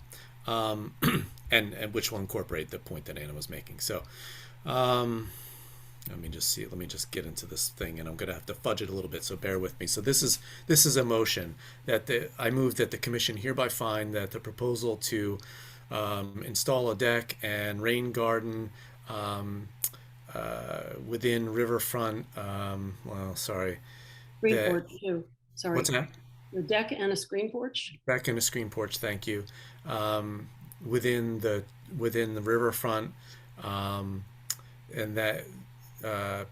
Sorry about that. I'm really I'm trying to adapt another one on the fly here. But anyway, an adverse impact has been avoided through the incorporation of the best management practices during work and providing mitigation or for associated resource impacts in the form of rain garden and all the rest of that. I'm skipping that crap. All right. As noted, the Sherborn Conservation Commission finds that the following that the conditions that have been discussed tonight and the ones that will be outlined in a draft form are necessary to protect the wetland resource for the duration of the proposed project. The commission orders that all work be performed in accordance with said conditions and with the notice of intent referenced in the special conditions section of this order. To the extent that the following conditions modify or differ from the plans, specifications, or other proposals submitted with the notice of intent, the conditions shall control. Following review of the above referenced notice of intent and based on the information provided in this application and presented at public hearing, the commission finds that the area in which the work is proposed is significant to the following interests of the Sherborn Wetland Bylaw: quality and quantity of public and private water supplies, quality and quantity of groundwater supplies, as well as recharge and storage areas, flood control, storm damage prevention, prevention of pollution, prevention of erosion, and wildlife habitat. Furthermore, the Sherborn Conservation Commission hereby finds that the proposed project is approved, subject to the findings and the conditions that have been discussed tonight and that will be drafted. Second. Thank you. Any other discussion? All right. All those in favor, Neil, aye. Michael? Aye. Jean? Aye. Cindy? Aye. Carol? Aye. Courtney? Aye. All right. The motion carries. Mr. Albers, you're a free man. Thank you, Neil. Thank you, everybody. Have a good night. All right. Have Thanks a good for night. working with us. All right. Anna, please be sure to explain to Mark the timeline of what happens in an email tomorrow. Okay. Great. Okay. Let us see. What is our agenda got in store for us next? We still have a visitor. Oh, Mr. Murphy wants to talk. Oh, yeah.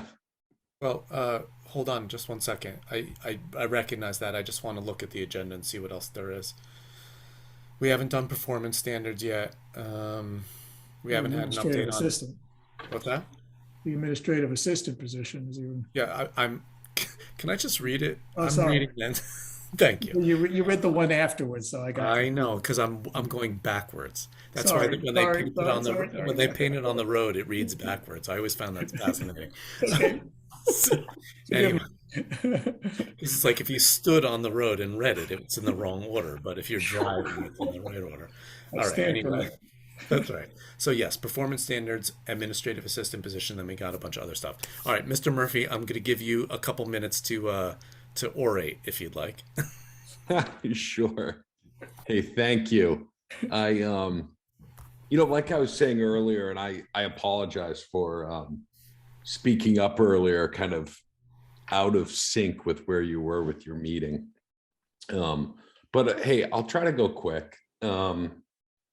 Everything I have to say isn't great by any stretch, but it's not all negative. And I grew up in Acton, Mass. I live down in Glastonbury, Connecticut now, and am close looking into moving up and relocating. Kind of like I said earlier, I've become enamored with the area, and the town is beautiful. Heard this call was happening tonight. The conservation call. Thought that would be a great way for me, instead of to drive around the town and think of how beautiful it is, that I should listen and see what's actually going on. And I did that, and I thought I'd give some feedback, because I've done a lot of this down in Connecticut, and again, a lot, like some of the things, there are high things, you know, and even for the good things, we all know it's hard to point out, because meetings like this are tedious and difficult. Neil, I've seen you know that they're difficult to get through, even when things are going really well and smooth and positive. But I did have a couple of just negatives that I wanted to point out. They're from an objective person. They're from a person that doesn't pay taxes in your town right now. So that you know, take them for what they're worth. But I suspect I will be soon, and from what I've seen, the taxes are tremendous. So that is what it is. My first comment is, early in the meeting, I was hearing that there was a discussion around changing the name of the gypsy moth to the squishy moth, and I got to tell you, it blew my mind. That's mind-boggling. And you know, of course, my immediate thought is, what the heck is going on here? Am I on some type of parody like Saturday Night Live? You know, these are folks that are volunteering time. They're presumably focused. They know what's going on, and yet we're kind of getting wrapped around the axle on some like woke parade, renaming gypsy moths. So that was a negative. Well, that wasn't us. That was our tree consultant, and well, you know what yeah, it's a federal change. Bizarre. The next I would one. point out there was actually no discussion. He just commented that this has happened.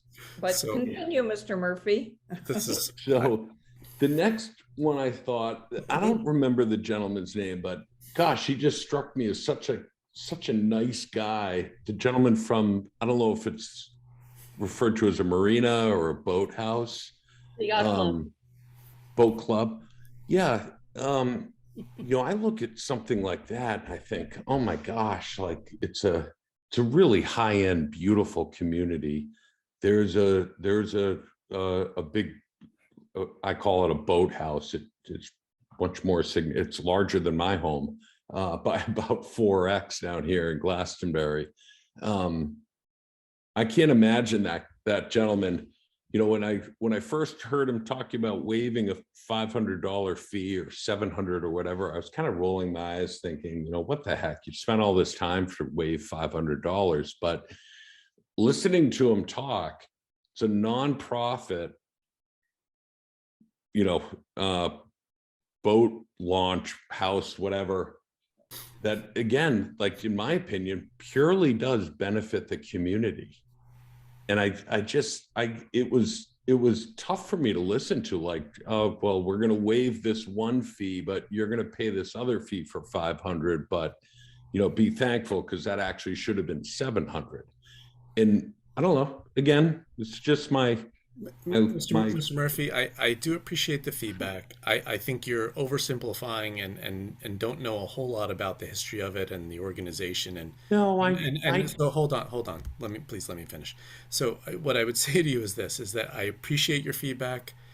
When generally the way these meetings work is if you wanted to address the commission or talk about anything, what you do is request to get on our agenda for a specific topic.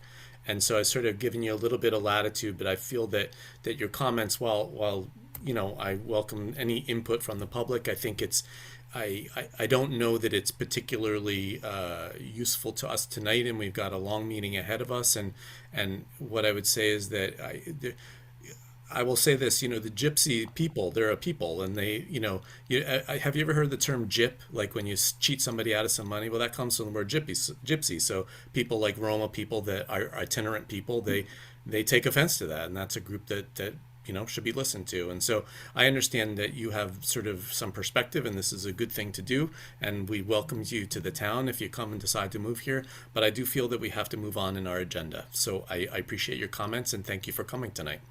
Yeah, I mean, I do know the thing, Chip. It's like I get really offended when people talk about the paddy wagon.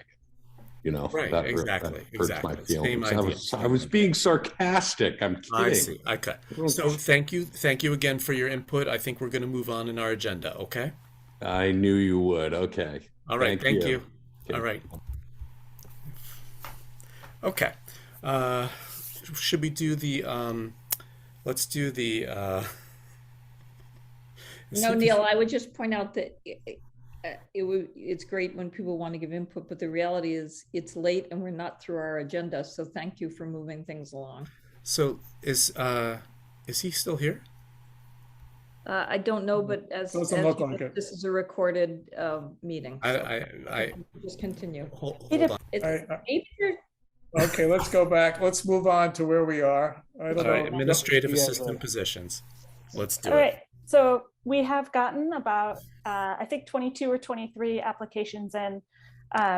Most of them have come in through Indeed. We got one through the other avenues, which was somebody saw it on the MACC posting. So I don't know if you've had a chance to see, but I created a rubric based on the qualifications that are in the ad, and of the 13 applications that it seemed like people might be qualified, I went through and did the rubric. So I'm going to share my screen again once I pull up the rubric, which was on my screen a second ago. Can I just make a comment? Just the fact that Anna's referring to a rubric already makes me impressed with this entire process. Thank you, Carol. I swear I had it a moment ago. Do you want me to bring it up? No, because I made some. Oh, here it is in Excel. Okay. Thank you, Michael, though. So my recommendation to you, and you have all of the applications that have come in.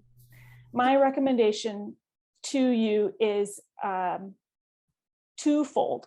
I need help with this. Neil and Jean are extraordinarily busy, and as am I. I mean, I know we all are. There's nobody who's not busy, but I'm more than swamped. We just moved to the basement, and Joyce is helping out, but I really would love someone on the commission to help me.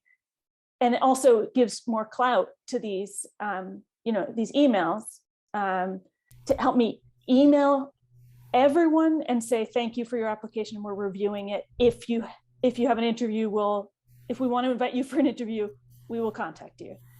To invite the people who I recommend or who you decide to interview, and to be involved in the interview and hiring process.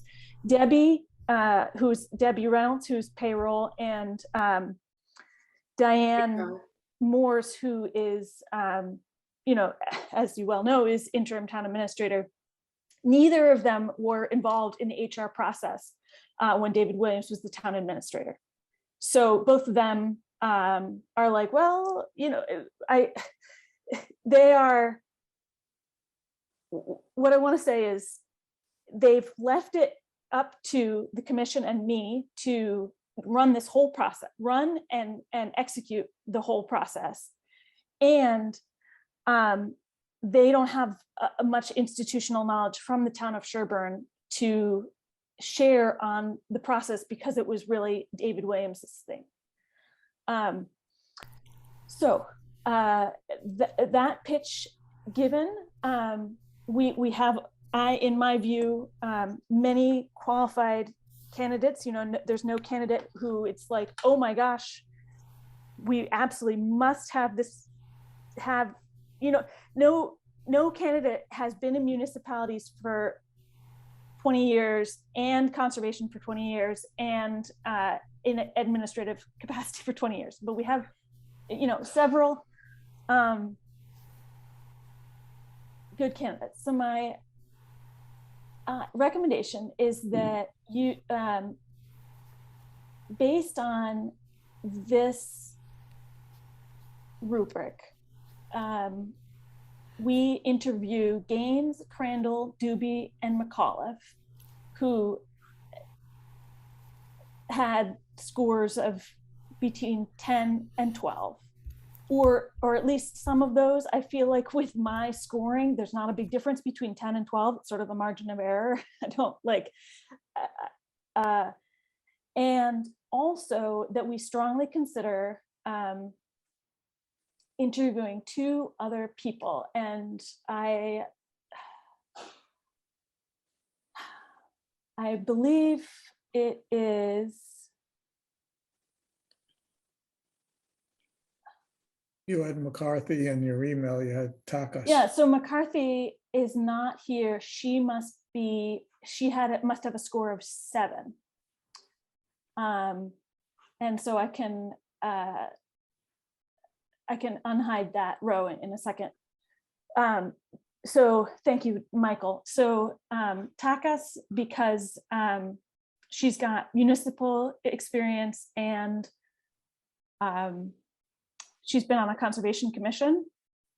And McCarthy, because, even though, and this is sort of the subjective part of this, even though she has a score, I'm pretty sure it's 7 in my rubric in terms of experience. She majored in environmental science, and she has, it looks like since 2018, she's been doing an internship with a town, a GIS internship with a town, and which involved interaction with various boards, including Conservation Commission. And so I think there's a potential, she reminds me a little bit of me before I got my master's degree, in terms of my, that I majored in environmental studies. And it seems like the kind of position that she could be really interested in what we're doing. So those are my recommendations. I'm going to stop sharing and pull up McCarthy's row here while you all discuss. Can I quickly comment? Sure. I read through all of the applications, and I felt that I did not go with a rubric. I just read through them. I used to do this in another life.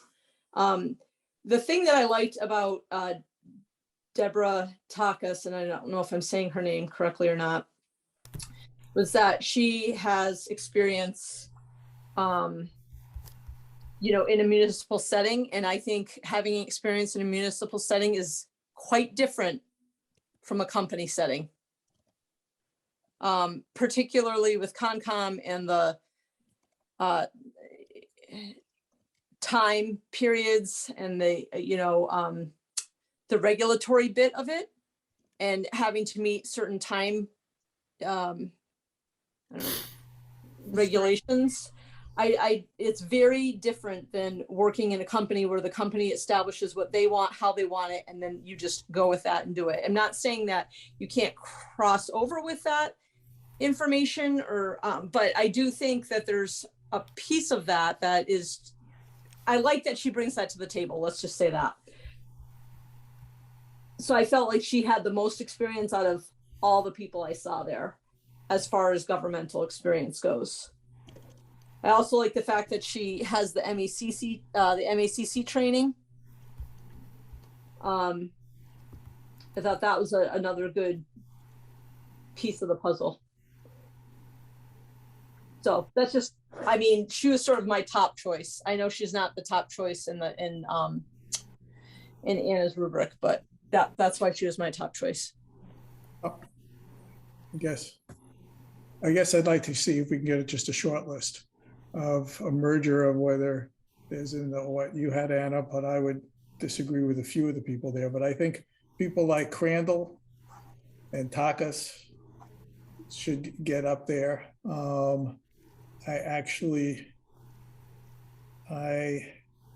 I could go with Gaines. The question is whether we just try to find 4 or 5 people or something like that, or limit it to that. McGoughlin or whatever, I think is on your list there. he wants a full-time job. So I think that's a risky venture in his cover letter there. So I don't think that I would want to do that. Question is also how much to factor in how far people have to come, which I don't know whether that's inappropriate or appropriate. I think that's I probably would up to the also person. say, Michael, I was thinking about that too, not to cut you off, but I was thinking about how far people have to come because it's quite a drive for a part-time job. Yeah, I mean, Crandall lives in town. So I think that, I mean, in the Sardinia, I mean, if you go back to your list, if you want to put up your matrix there, if you want to share that again, Anna, whether we could just come down to, I guess Gaines, I didn't feel as strongly about that one, just reading them all, but I could go with that. Crandall for sure. Dubé, I wasn't sure. It was a mixture. It was quite a mixture of experiences. I was amazed that she was fairly senior in Newberry Comics back 20 years ago, but lives all the way in Acton. But I could believe that I guess Sardinia didn't rank as high. And I also like the person Robinson, but she was just more of an office manager. Question is, Gaines, Dubé. I have questions about Dubé and McAuliffe, but I agree with Takas. And so we try to get, and I guess Sardinia, you had as a preference before. She lives in Natick and does some stuff there. But no Concom or government experience at all. Oh yeah, I know, but obviously we have to figure out whether we agree on the idea of at least getting, starting with whether there are 3 to 5 people that we should just go Yeah, with. well, I mean, so far I agree with Takas. I would agree with interviewing Crandall. I can't remember too much about Gaines. Dubé, I think, I mean, I don't know if we're supposed to look at this or not, but she lives far. She has no Concom or government experience and little, in my opinion, little relatable experience. Right, I'm a little. That's just my opinion. Right, no, I would go. I mean, I feel like somebody like Robinson has more office. She's a dental office manager for 20 years. So she knows how to deal with administrative stuff there. I guess the question with, I guess it was McCarthy, I guess that you were saying here. That would be interesting just because of her interest, although sometimes I can't tell whether that person is going to stay in an administrative job. I like this. I like her, but I can't tell whether being that staying as an administrative assistant that we get longevity from that, or for somebody who should really be finding another kind of job that's full-time. So that's my main concern, whether we include her or not. But whether we agree on Crandall, Takas, maybe Gaines.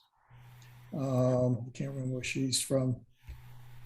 But I don't know. I guess the other people looked at it close enough to figure out what they would put so that, and whether we agree at the approach of at least finding 3 to 5, that we would just talk to, whether we do a phone interview first or we just schedule interviews and bring them in for a top 3 to 5 people. Well, I told Anna that I could not be involved in this because I am just flat out with design work. So I'm sorry, I haven't read any of them. I make a comment, Neil? Of course. It just happens I'm also interviewing people at my own work, so I'm just acutely aware of this. And you know, what I've learned is that you definitely do get a lot of candidates who are not appropriate or wouldn't fit into what we would ideally want. I think it was your suggestion, Michael, of identifying right away maybe the top 4 or 5 candidates and reaching out. And what our professional recruiter does is an initial phone interview to screen them, followed by, you know, an interview, in our case, you know, with me. But in the case of the commission, it might be if someone has the time to screen 4 candidates, then you know, bring them in for a Zoom interview or something like that. I have to admit, I haven't looked at the candidates, but I am swayed by the comments that both Cindy and Michael have made. I think Cindy made the comment about municipal experience. I agree with that. I think that anyone with municipal experience, it's kind of a unique thing. And that seems like that should weigh in their favor. Maybe in the rubric, we even give them extra points or something, you know, for something like that. It's a done deal that we're bringing in that person, so we don't even have to talk about it. Was it only one person who yes, has municipal? really. Well, McCarthy also has worked for municipalities in 3 different capacities, but none in a regulatory capacity. Can I make 2 comments, even though I haven't read any of these applications? I'm asking if we need to wait a little longer. Does that make any sense? To see if any more applications come in? And the second thing I want to say is that good communication skills are essential, and good writing ability is essential. That's all I'm going to say. Yeah, I mean, maybe one thing I would say that goes back to what I said, that maybe we rank like 3 skills as the most important, like communications, writing, and then maybe municipal. They get extra, like double points if they have that. I think we're beyond, I guess Anna should go. I think we're ready to pick them now. And the question, if other people come in, that's fine. We're not closing the pool off. If somebody incredible comes in the next few weeks while we're doing this, then fine. They can just go into the pool. So that I don't think we're cutting ourselves off. It's a matter of just agreeing who's at least the top 3 to 5. Yes, but in my my comment, excuse me, was intended to say, do we need to? Is there some way to push the job out there again? My experience from our own thing is that once something is up on someplace like Indeed, or, you know, people will keep applying because they'll keep discovering it for a couple of weeks. I think It doesn't go to the bottom of the barrel because it's like 2 weeks old. No, the People way search. Yeah, people search, and then also if you happen to have been on Indeed before, it pushes it toward you, kind of like it pushes you emails and things. Okay, sorry. That's a good question, actually. I have a quick question just for how this is going to proceed. So Anna, you're looking for help with just emailing out the people saying we got your resume, and then would there be an initial interview with like Anna and whoever's helping Anna, and then it would come to the whole group to interview the person? What's the procedure here? I'm looking for help on every part of it. To your question about a process, we've done it both ways. I mean, I've historically in job searches done sort of a little quick phone interview with a set of things just to make sure, as I think Carol was saying, and then you can decide whether to bring it in for everybody to talk to. And so other times it hasn't been done that way, where you have a short list and then everybody just sees everybody on the short list. Question is, I think we could do the phone thing. The question is, we have a shortage of people to do that kind of screening. We're all amazingly, and not unsurprisingly, busy. And how much you need a consistency of the same person talking to them, I would probably let go of that. It's just a matter of whether. Sorry, I don't want you to have to go on and on. No, I mean, okay, after the initial screen is done, wouldn't we want to all speak to that person that we're like, say we come down to 2 final candidates? Oh yeah, everybody has to get right. That's a no-brainer. Sorry. Oh, okay. All right. Well, this is why I'm asking. I'm looking. Oh, sorry. I thought I was clear that in the end we have a short list of people that we like, and that everybody interviews them, whether it turns out to be 2 or 5 people after we talk to people. Well, and in terms of the process, the initial phone chat is a great step. There's also, and we debated this the last time before we hired Anna, there's also the step of calling the references, which I think is of very little value because usually the references have been told can you be my reference? And would you please say flattering things about me? And that, because I've called, in the last 2 years, I've probably called 12 references, and they only say the nicest things, which is very loyal and lovely. Well, and legally, Jean, a lot of the times, well, at least in companies, this is the case, that you're told you can't say anything negative, by the way. Well, I would still, if we get down to a hiring decision, I would probably be wanting to check a reference or two, even though I agree with what you found and what I find it too, but that it might make some sense to, if we're down to 1 or 2 people. Yeah, to do it at that level at the end of the process, before we do a hire. At the end of the process. Right. So the question is whether tonight we can pick the 3 to 5 people. Well, I can help Anna out. I'll help you out with this, Anna. And Anna's had her hand up. Wonderful, thank you. Oh, yes, thank you. I almost forgot. So Robinson, I did not use the rubric for her application. I did read it. It was not one of the ones that jumped out at me as even qualified enough to do the rubric for. But if you disagree and think that she should be, ranked with these criteria and seriously considered, I can certainly go back and do that. I do not feel that way about Robinson. I do not feel she should be added to the list. Okay, so what do we have? Crandall, Takas, Sardinia, maybe McCarthy, because she's just got an interesting background, and we'd have to feel she'd have to be questioned about whether she'd really stay around and figured out, and maybe Gaines. So we have 5 people. Dubé, I guess, somehow seems to have such a mixture of experience. I'm just a little concerned about whether that this is the kind of job that works for her at this point, or works for us in terms of longevity. Okay. I mean, part of it is the issue of longevity and who's going to really stick with it. Can I ask a question, Michael? Because it sounds like you and Cindy are probably the only ones who've actually looked closely at these candidates besides Anna.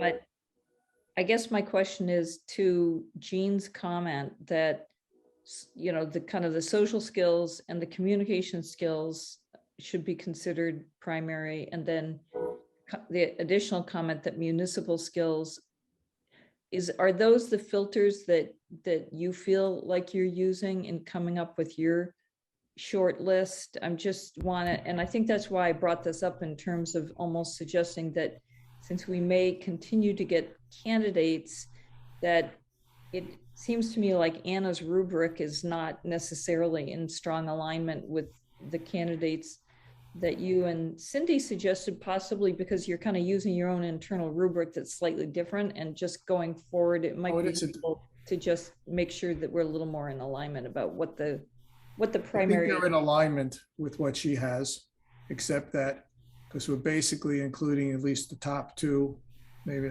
but then we're including these other people that are quirky, like McCarthy and Takas, who have the municipal and the other. But yes, my criteria is the fact that these are people who've dealt with dealing with the public on the front line, and that they've is a big thing for me. That's why I even can't tell what I thought about Gaines at one point, but she's done some minutes versus whether she's done a lot. I can't remember. I have to go back. I didn't see her having done minutes, but maybe she did. She had minutes under this part-time job that she has minutes under this. Oh, I see it. She does with the friends. Yeah. But I mean, she operates a switchboard, and she greets and directs the public to locations in the building. Doesn't seem to be as much intensive interaction. Why I didn't have her first with the public. I mean, people who dealt with the public and had to answer their questions, deal with their customer issues. That's why the dental office person, who's basically managing a dental office and has to deal with everybody's like, oh, I don't like my bill, I don't like this, I don't like that, and had to run a place there and make sure it was all stocked and everything else like that. That's why Robinson, in my case, figured a little bit more because it has that kind of on the front line thing. Michael, just for clarification, are you saying Robinson figures higher than, I'm not saying I go for Gaines, but are you saying, but I'm trying to understand you. You're saying Robinson figures higher than Gaines for you? They're different kind Because of of her, people. because Yeah. of her online, because of her. And she's worked for a long time in one place. I can't tell if she really will settle for, she worked for 20 years in one place essentially. And now I don't know whether how part-time work will fit. I'm always concerned with this part-time level. You know for what? You people keep who coming saying from she. full-time. You keep saying she. I need you to use a name. No, oh, Robinson. Oh, Okay, yes, thank you. Robinson. Interestingly, there are mostly women, but or not so much. But whatever, I could hold off on Robinson because maybe somebody like, and I can't tell how much to value bookkeeping kind of like skills that have some numbers facility to deal with things is useful. Like Crandall has done bookkeeping kind of like stuff there. So there is something to that who people have dealt with, who've dealt with numbers. But I don't know whether we have, I mean, we could see whether as people are talking, as you're talking to people, if people seem incredible, fine. But if other people, if they don't seem very good, we could add people to the list. I don't think that this is necessarily has to be the final thing. If we have our, if we agree on the top 5 for now, that'll get talked to. And whether we add some others, we can go from there. So do we have a consensus top 5? I think we've said Takis, Crandall, Sardinia. I'm saying her name right. Sardina, and McCarthy. And then it's a toss up between Gaines and Robinson. Well, she likes Gaines. I mean, you like Gaines a lot, Anna. So I don't like Gaines. I never. No, I'm put talking Gaines about on my Anna. list. In deference to Anna, I would say that it would. It wasn't so much liking. I just, in my criteria, she had a lot of experience in all the areas that I was looking at. So can I make a suggestion? It sounds like there are 6 people that you agree are the top candidates. Can you, Cindy, Michael, and Anna, decide who's taking who tonight and go forward with the phone interviews, divided up 2 people each? We have to decide on questions too and timeline and that stuff. So I don't know if tonight. I don't know if we have to decide on questions. Can we, I know, could we work, could like Anna, Michael and I work on that together, like as a subcommittee? Work offline? Not as a subcommittee, just as a group.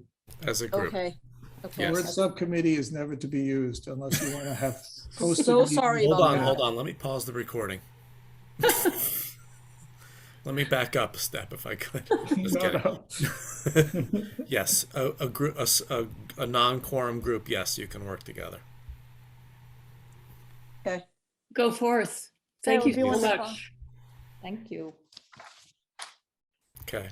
And Anna, I don't think for initial, I mean, you could decide amongst the 3 of you differently, but I don't think you have to agree on specific questions. You know, just use common sense and ask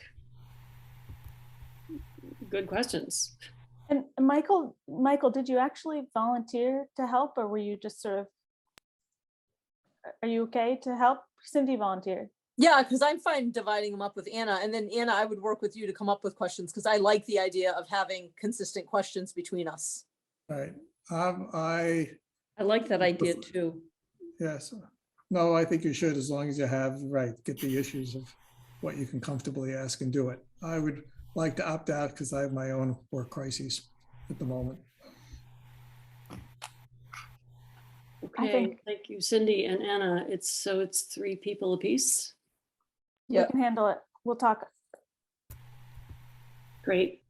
I move to adjourn. Is that a serious motion? I just want to, there's one quick discussion I'd like to have about the open meeting law, and then I'd like to waive talking about performance standards tonight because I just can't do it. Okay. I would want to just ask one question about it, but then go on. But what do you want to do about the open meeting law? Hunting Lane got added to the agenda as well.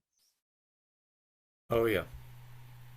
Neil can just discuss that in 30 seconds. I can. So if they're looking at a 48-hour drawdown test, it's just a different animal, and we didn't permit that.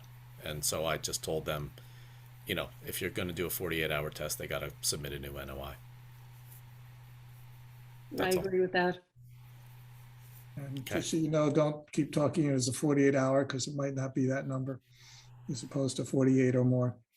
Just I don't want to institutionalize that number because I What do think you it should mean? be a longer test. What does that mean? Oh, you're talking Oh, about the you test. don't mean the 48-hour rule for adding something to the No, agenda. no, You I'm mean- talking about the 48 hours If pump it, test. right, if it's an extended drawdown test, then yes, it's just a different thing. And we were very clear at the time that it was not to be an extended test, that it would be just a Right. mere test, a yield test instead of a drawdown type test. When did you tell Mike Terry?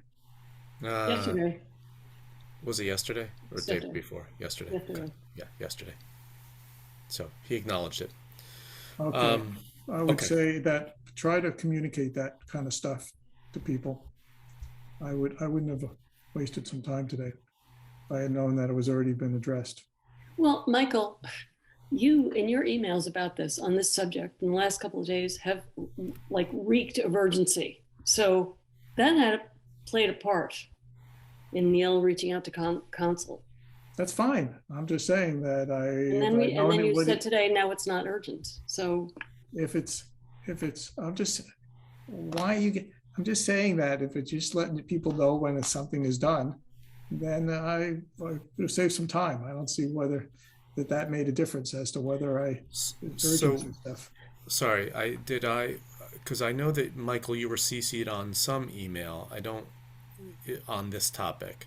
Were you? Right. Yes. Because whatever I saw his Mike Terry's request. So I usually reply all. So I don't know if that in that case I did or didn't, or if it was because I honestly had 2 or 3 emails that come in about it. So I just replied to whichever back to the origin of this topic.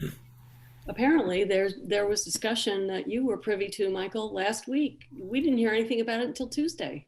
So, share information goes around.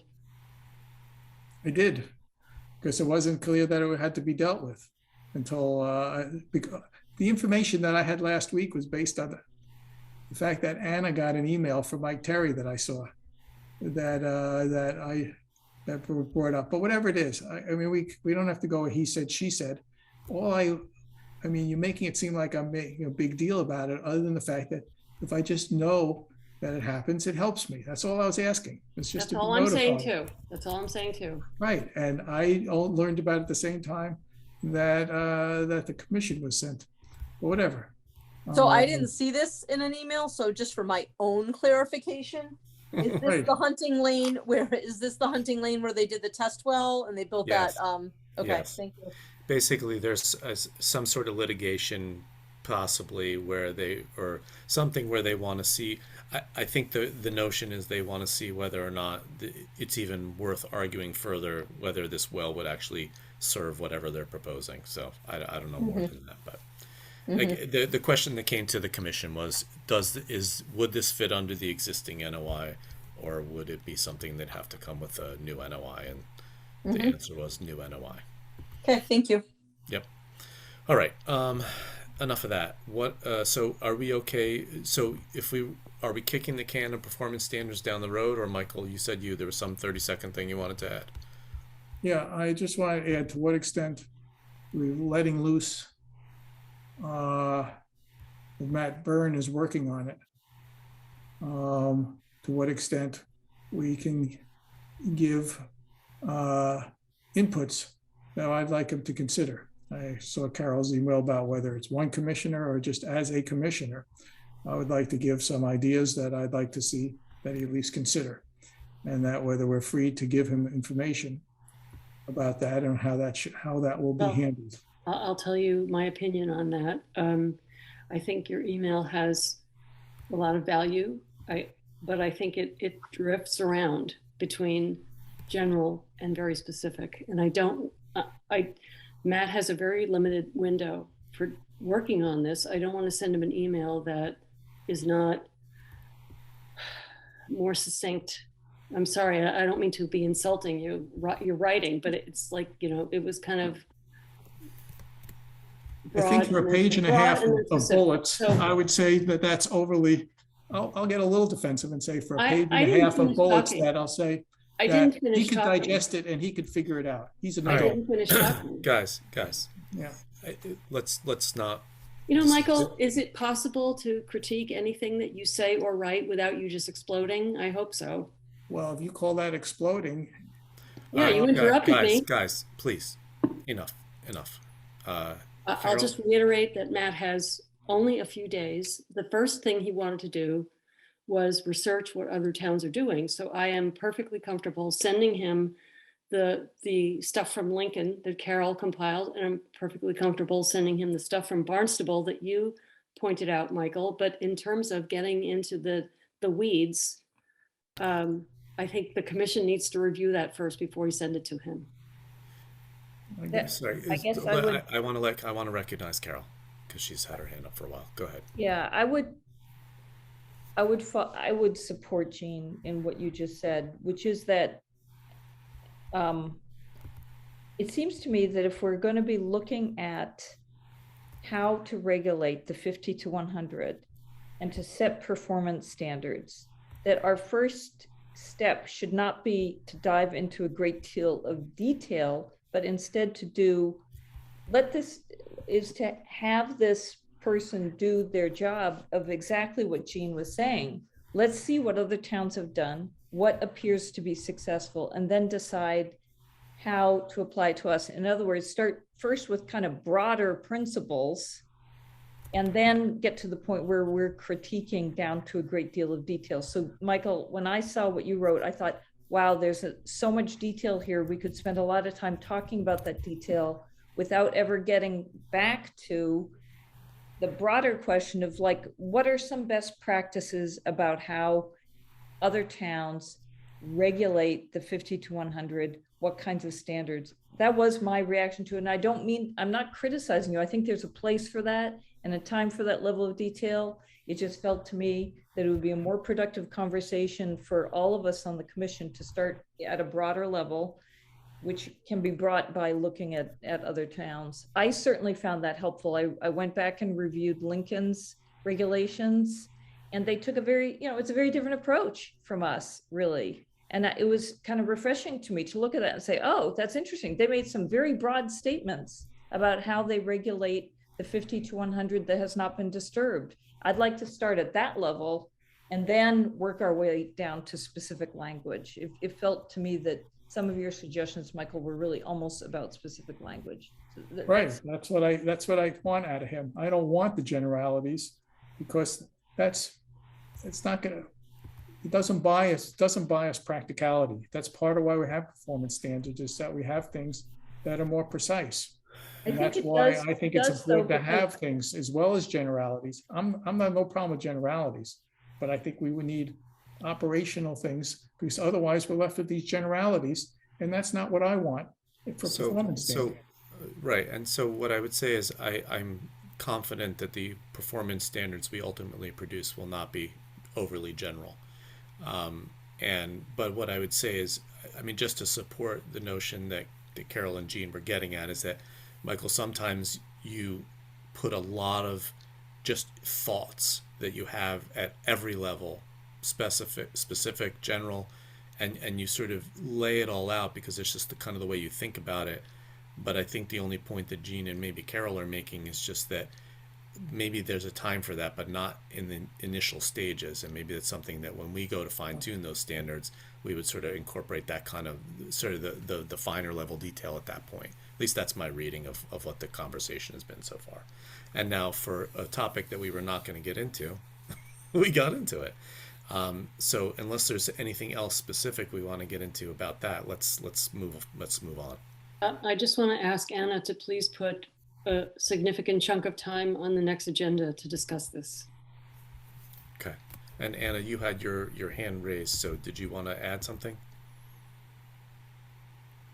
You're muted. So do I need to go over the administrative approvals, and like, do we have to talk about warrants and minutes, or can we kick all this? Just toss it. It's okay. Didn't somebody want to bring up the open meeting law? Wasn't there something about the open meeting law that somebody wanted to cover? I thought that was the only other thing somebody wanted to cover. Right. Yes, I did want to bring up the open meeting law. This was somewhat related to our previous discussion, and just you know, it feels to me like we need to start to be careful again about how we communicate by email amongst the commission. I don't think we have yet violated the open meeting law, but I think that we risk that. I want to suggest that when commissioners are giving input on some of these topics, whether it's here's my input on an order of conditions, or here's my input regarding performance standards, anything that really is kind of one person's opinion, that we should go back to a standard that I think we had come up with, which is to send it to Anna so that then it can be shared in the Dropbox. People can look at it, they can consider it.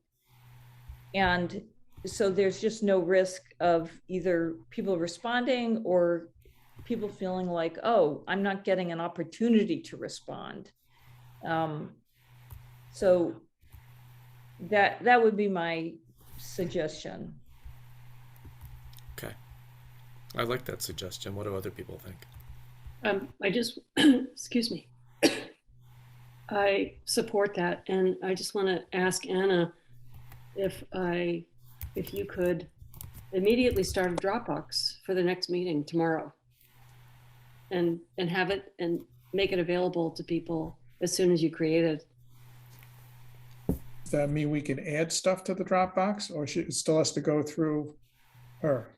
I'm suggesting sending it. I typically send things to Neil, Jean, and Anna as the chair, co-chair, and agent. Mm-hmm. Yeah, I think it's a problem that the Dropbox gets created a week before or less before the meeting. And there should just be a box there that you fill with material that we know will be discussed at the next meeting as soon as this meeting is over. But I'm still trying to understand whether that you're giving, there'll be a way for us to access it by, rather than So it doing has to it, go or through we're all me. sending it through her. That basically Anna's the Send one. it through Anna. She should put it in the Dropbox, and people should count on the Dropbox being created right away. And then Anna could send an email to the entire commission saying the following information is in the Dropbox now. Or she could just say, new materials have been added today. Which I think she has done both. Right. Yeah, but that's, normally it's happening in the last 2 days before the meeting, and it needs to be happening Right. sooner. Right. No, I think it'd be great to start. I think it's a great suggestion to start the Dropbox right away. And then I And guess, we'll just, go ahead, Anna. there are going to be things that are from a past meeting that aren't necessarily, or that are out of a meeting.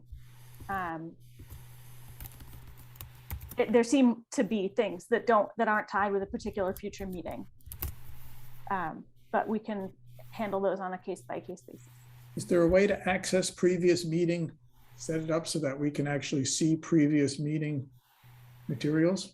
Yeah, I thought Elizabeth had that set up, but she never explained to us how to do it. Well, Yeah, I don't see I it think when I tried it. the materials are on the SharePoint, but you just have to have I think a link to get to it, unless there's like a directory above that level of, each individual meeting, which you can Yeah, there look is. at. That's what I'm looking at now. Like, I'm looking at today's thing and I'm trying to see how to go above it. Yeah, to- I can find instructions for that, because I'm able to do that myself through, I know how to do that, but I can find some instructions to share with people about how to do that. Wonderful. I had another kind of related comment to this, which is that I think we need to be clear when commission input has been requested, and by what date, for instance, right? So that there doesn't get to be a situation. I really, really appreciate that certain commissioners really work hard in between meetings and do offer their input, but I think it's also important that then that comes back into the meeting, that the entire commission gets a chance to review it, provide their comments, and vote on it. And that there are not situations where maybe one person provides input and the assumption is, okay, now this will then we'll take action on it between meetings in some way. Because there are times when, whether we're talking about maybe an order of conditions, or as we're talking about here with something like this, where it merits discussion, maybe one person's viewpoint does not accurately reflect everybody else's viewpoint. And so even though it will take additional time, we need to bring it back into a meeting to make sure that all the commissioners have looked at it and provided their input. So I don't know whether that's that feels to me like an open meeting issue, but it's in a way, I don't know whether it is. I'm bringing that as kind of a part of our open meeting process. Mm-hmm. Okay. That's it. All right. Does anybody else have anything else they want to add for tonight? I accept, Anna, I accept all your administrative approvals. Wonderful. Anything else? All right.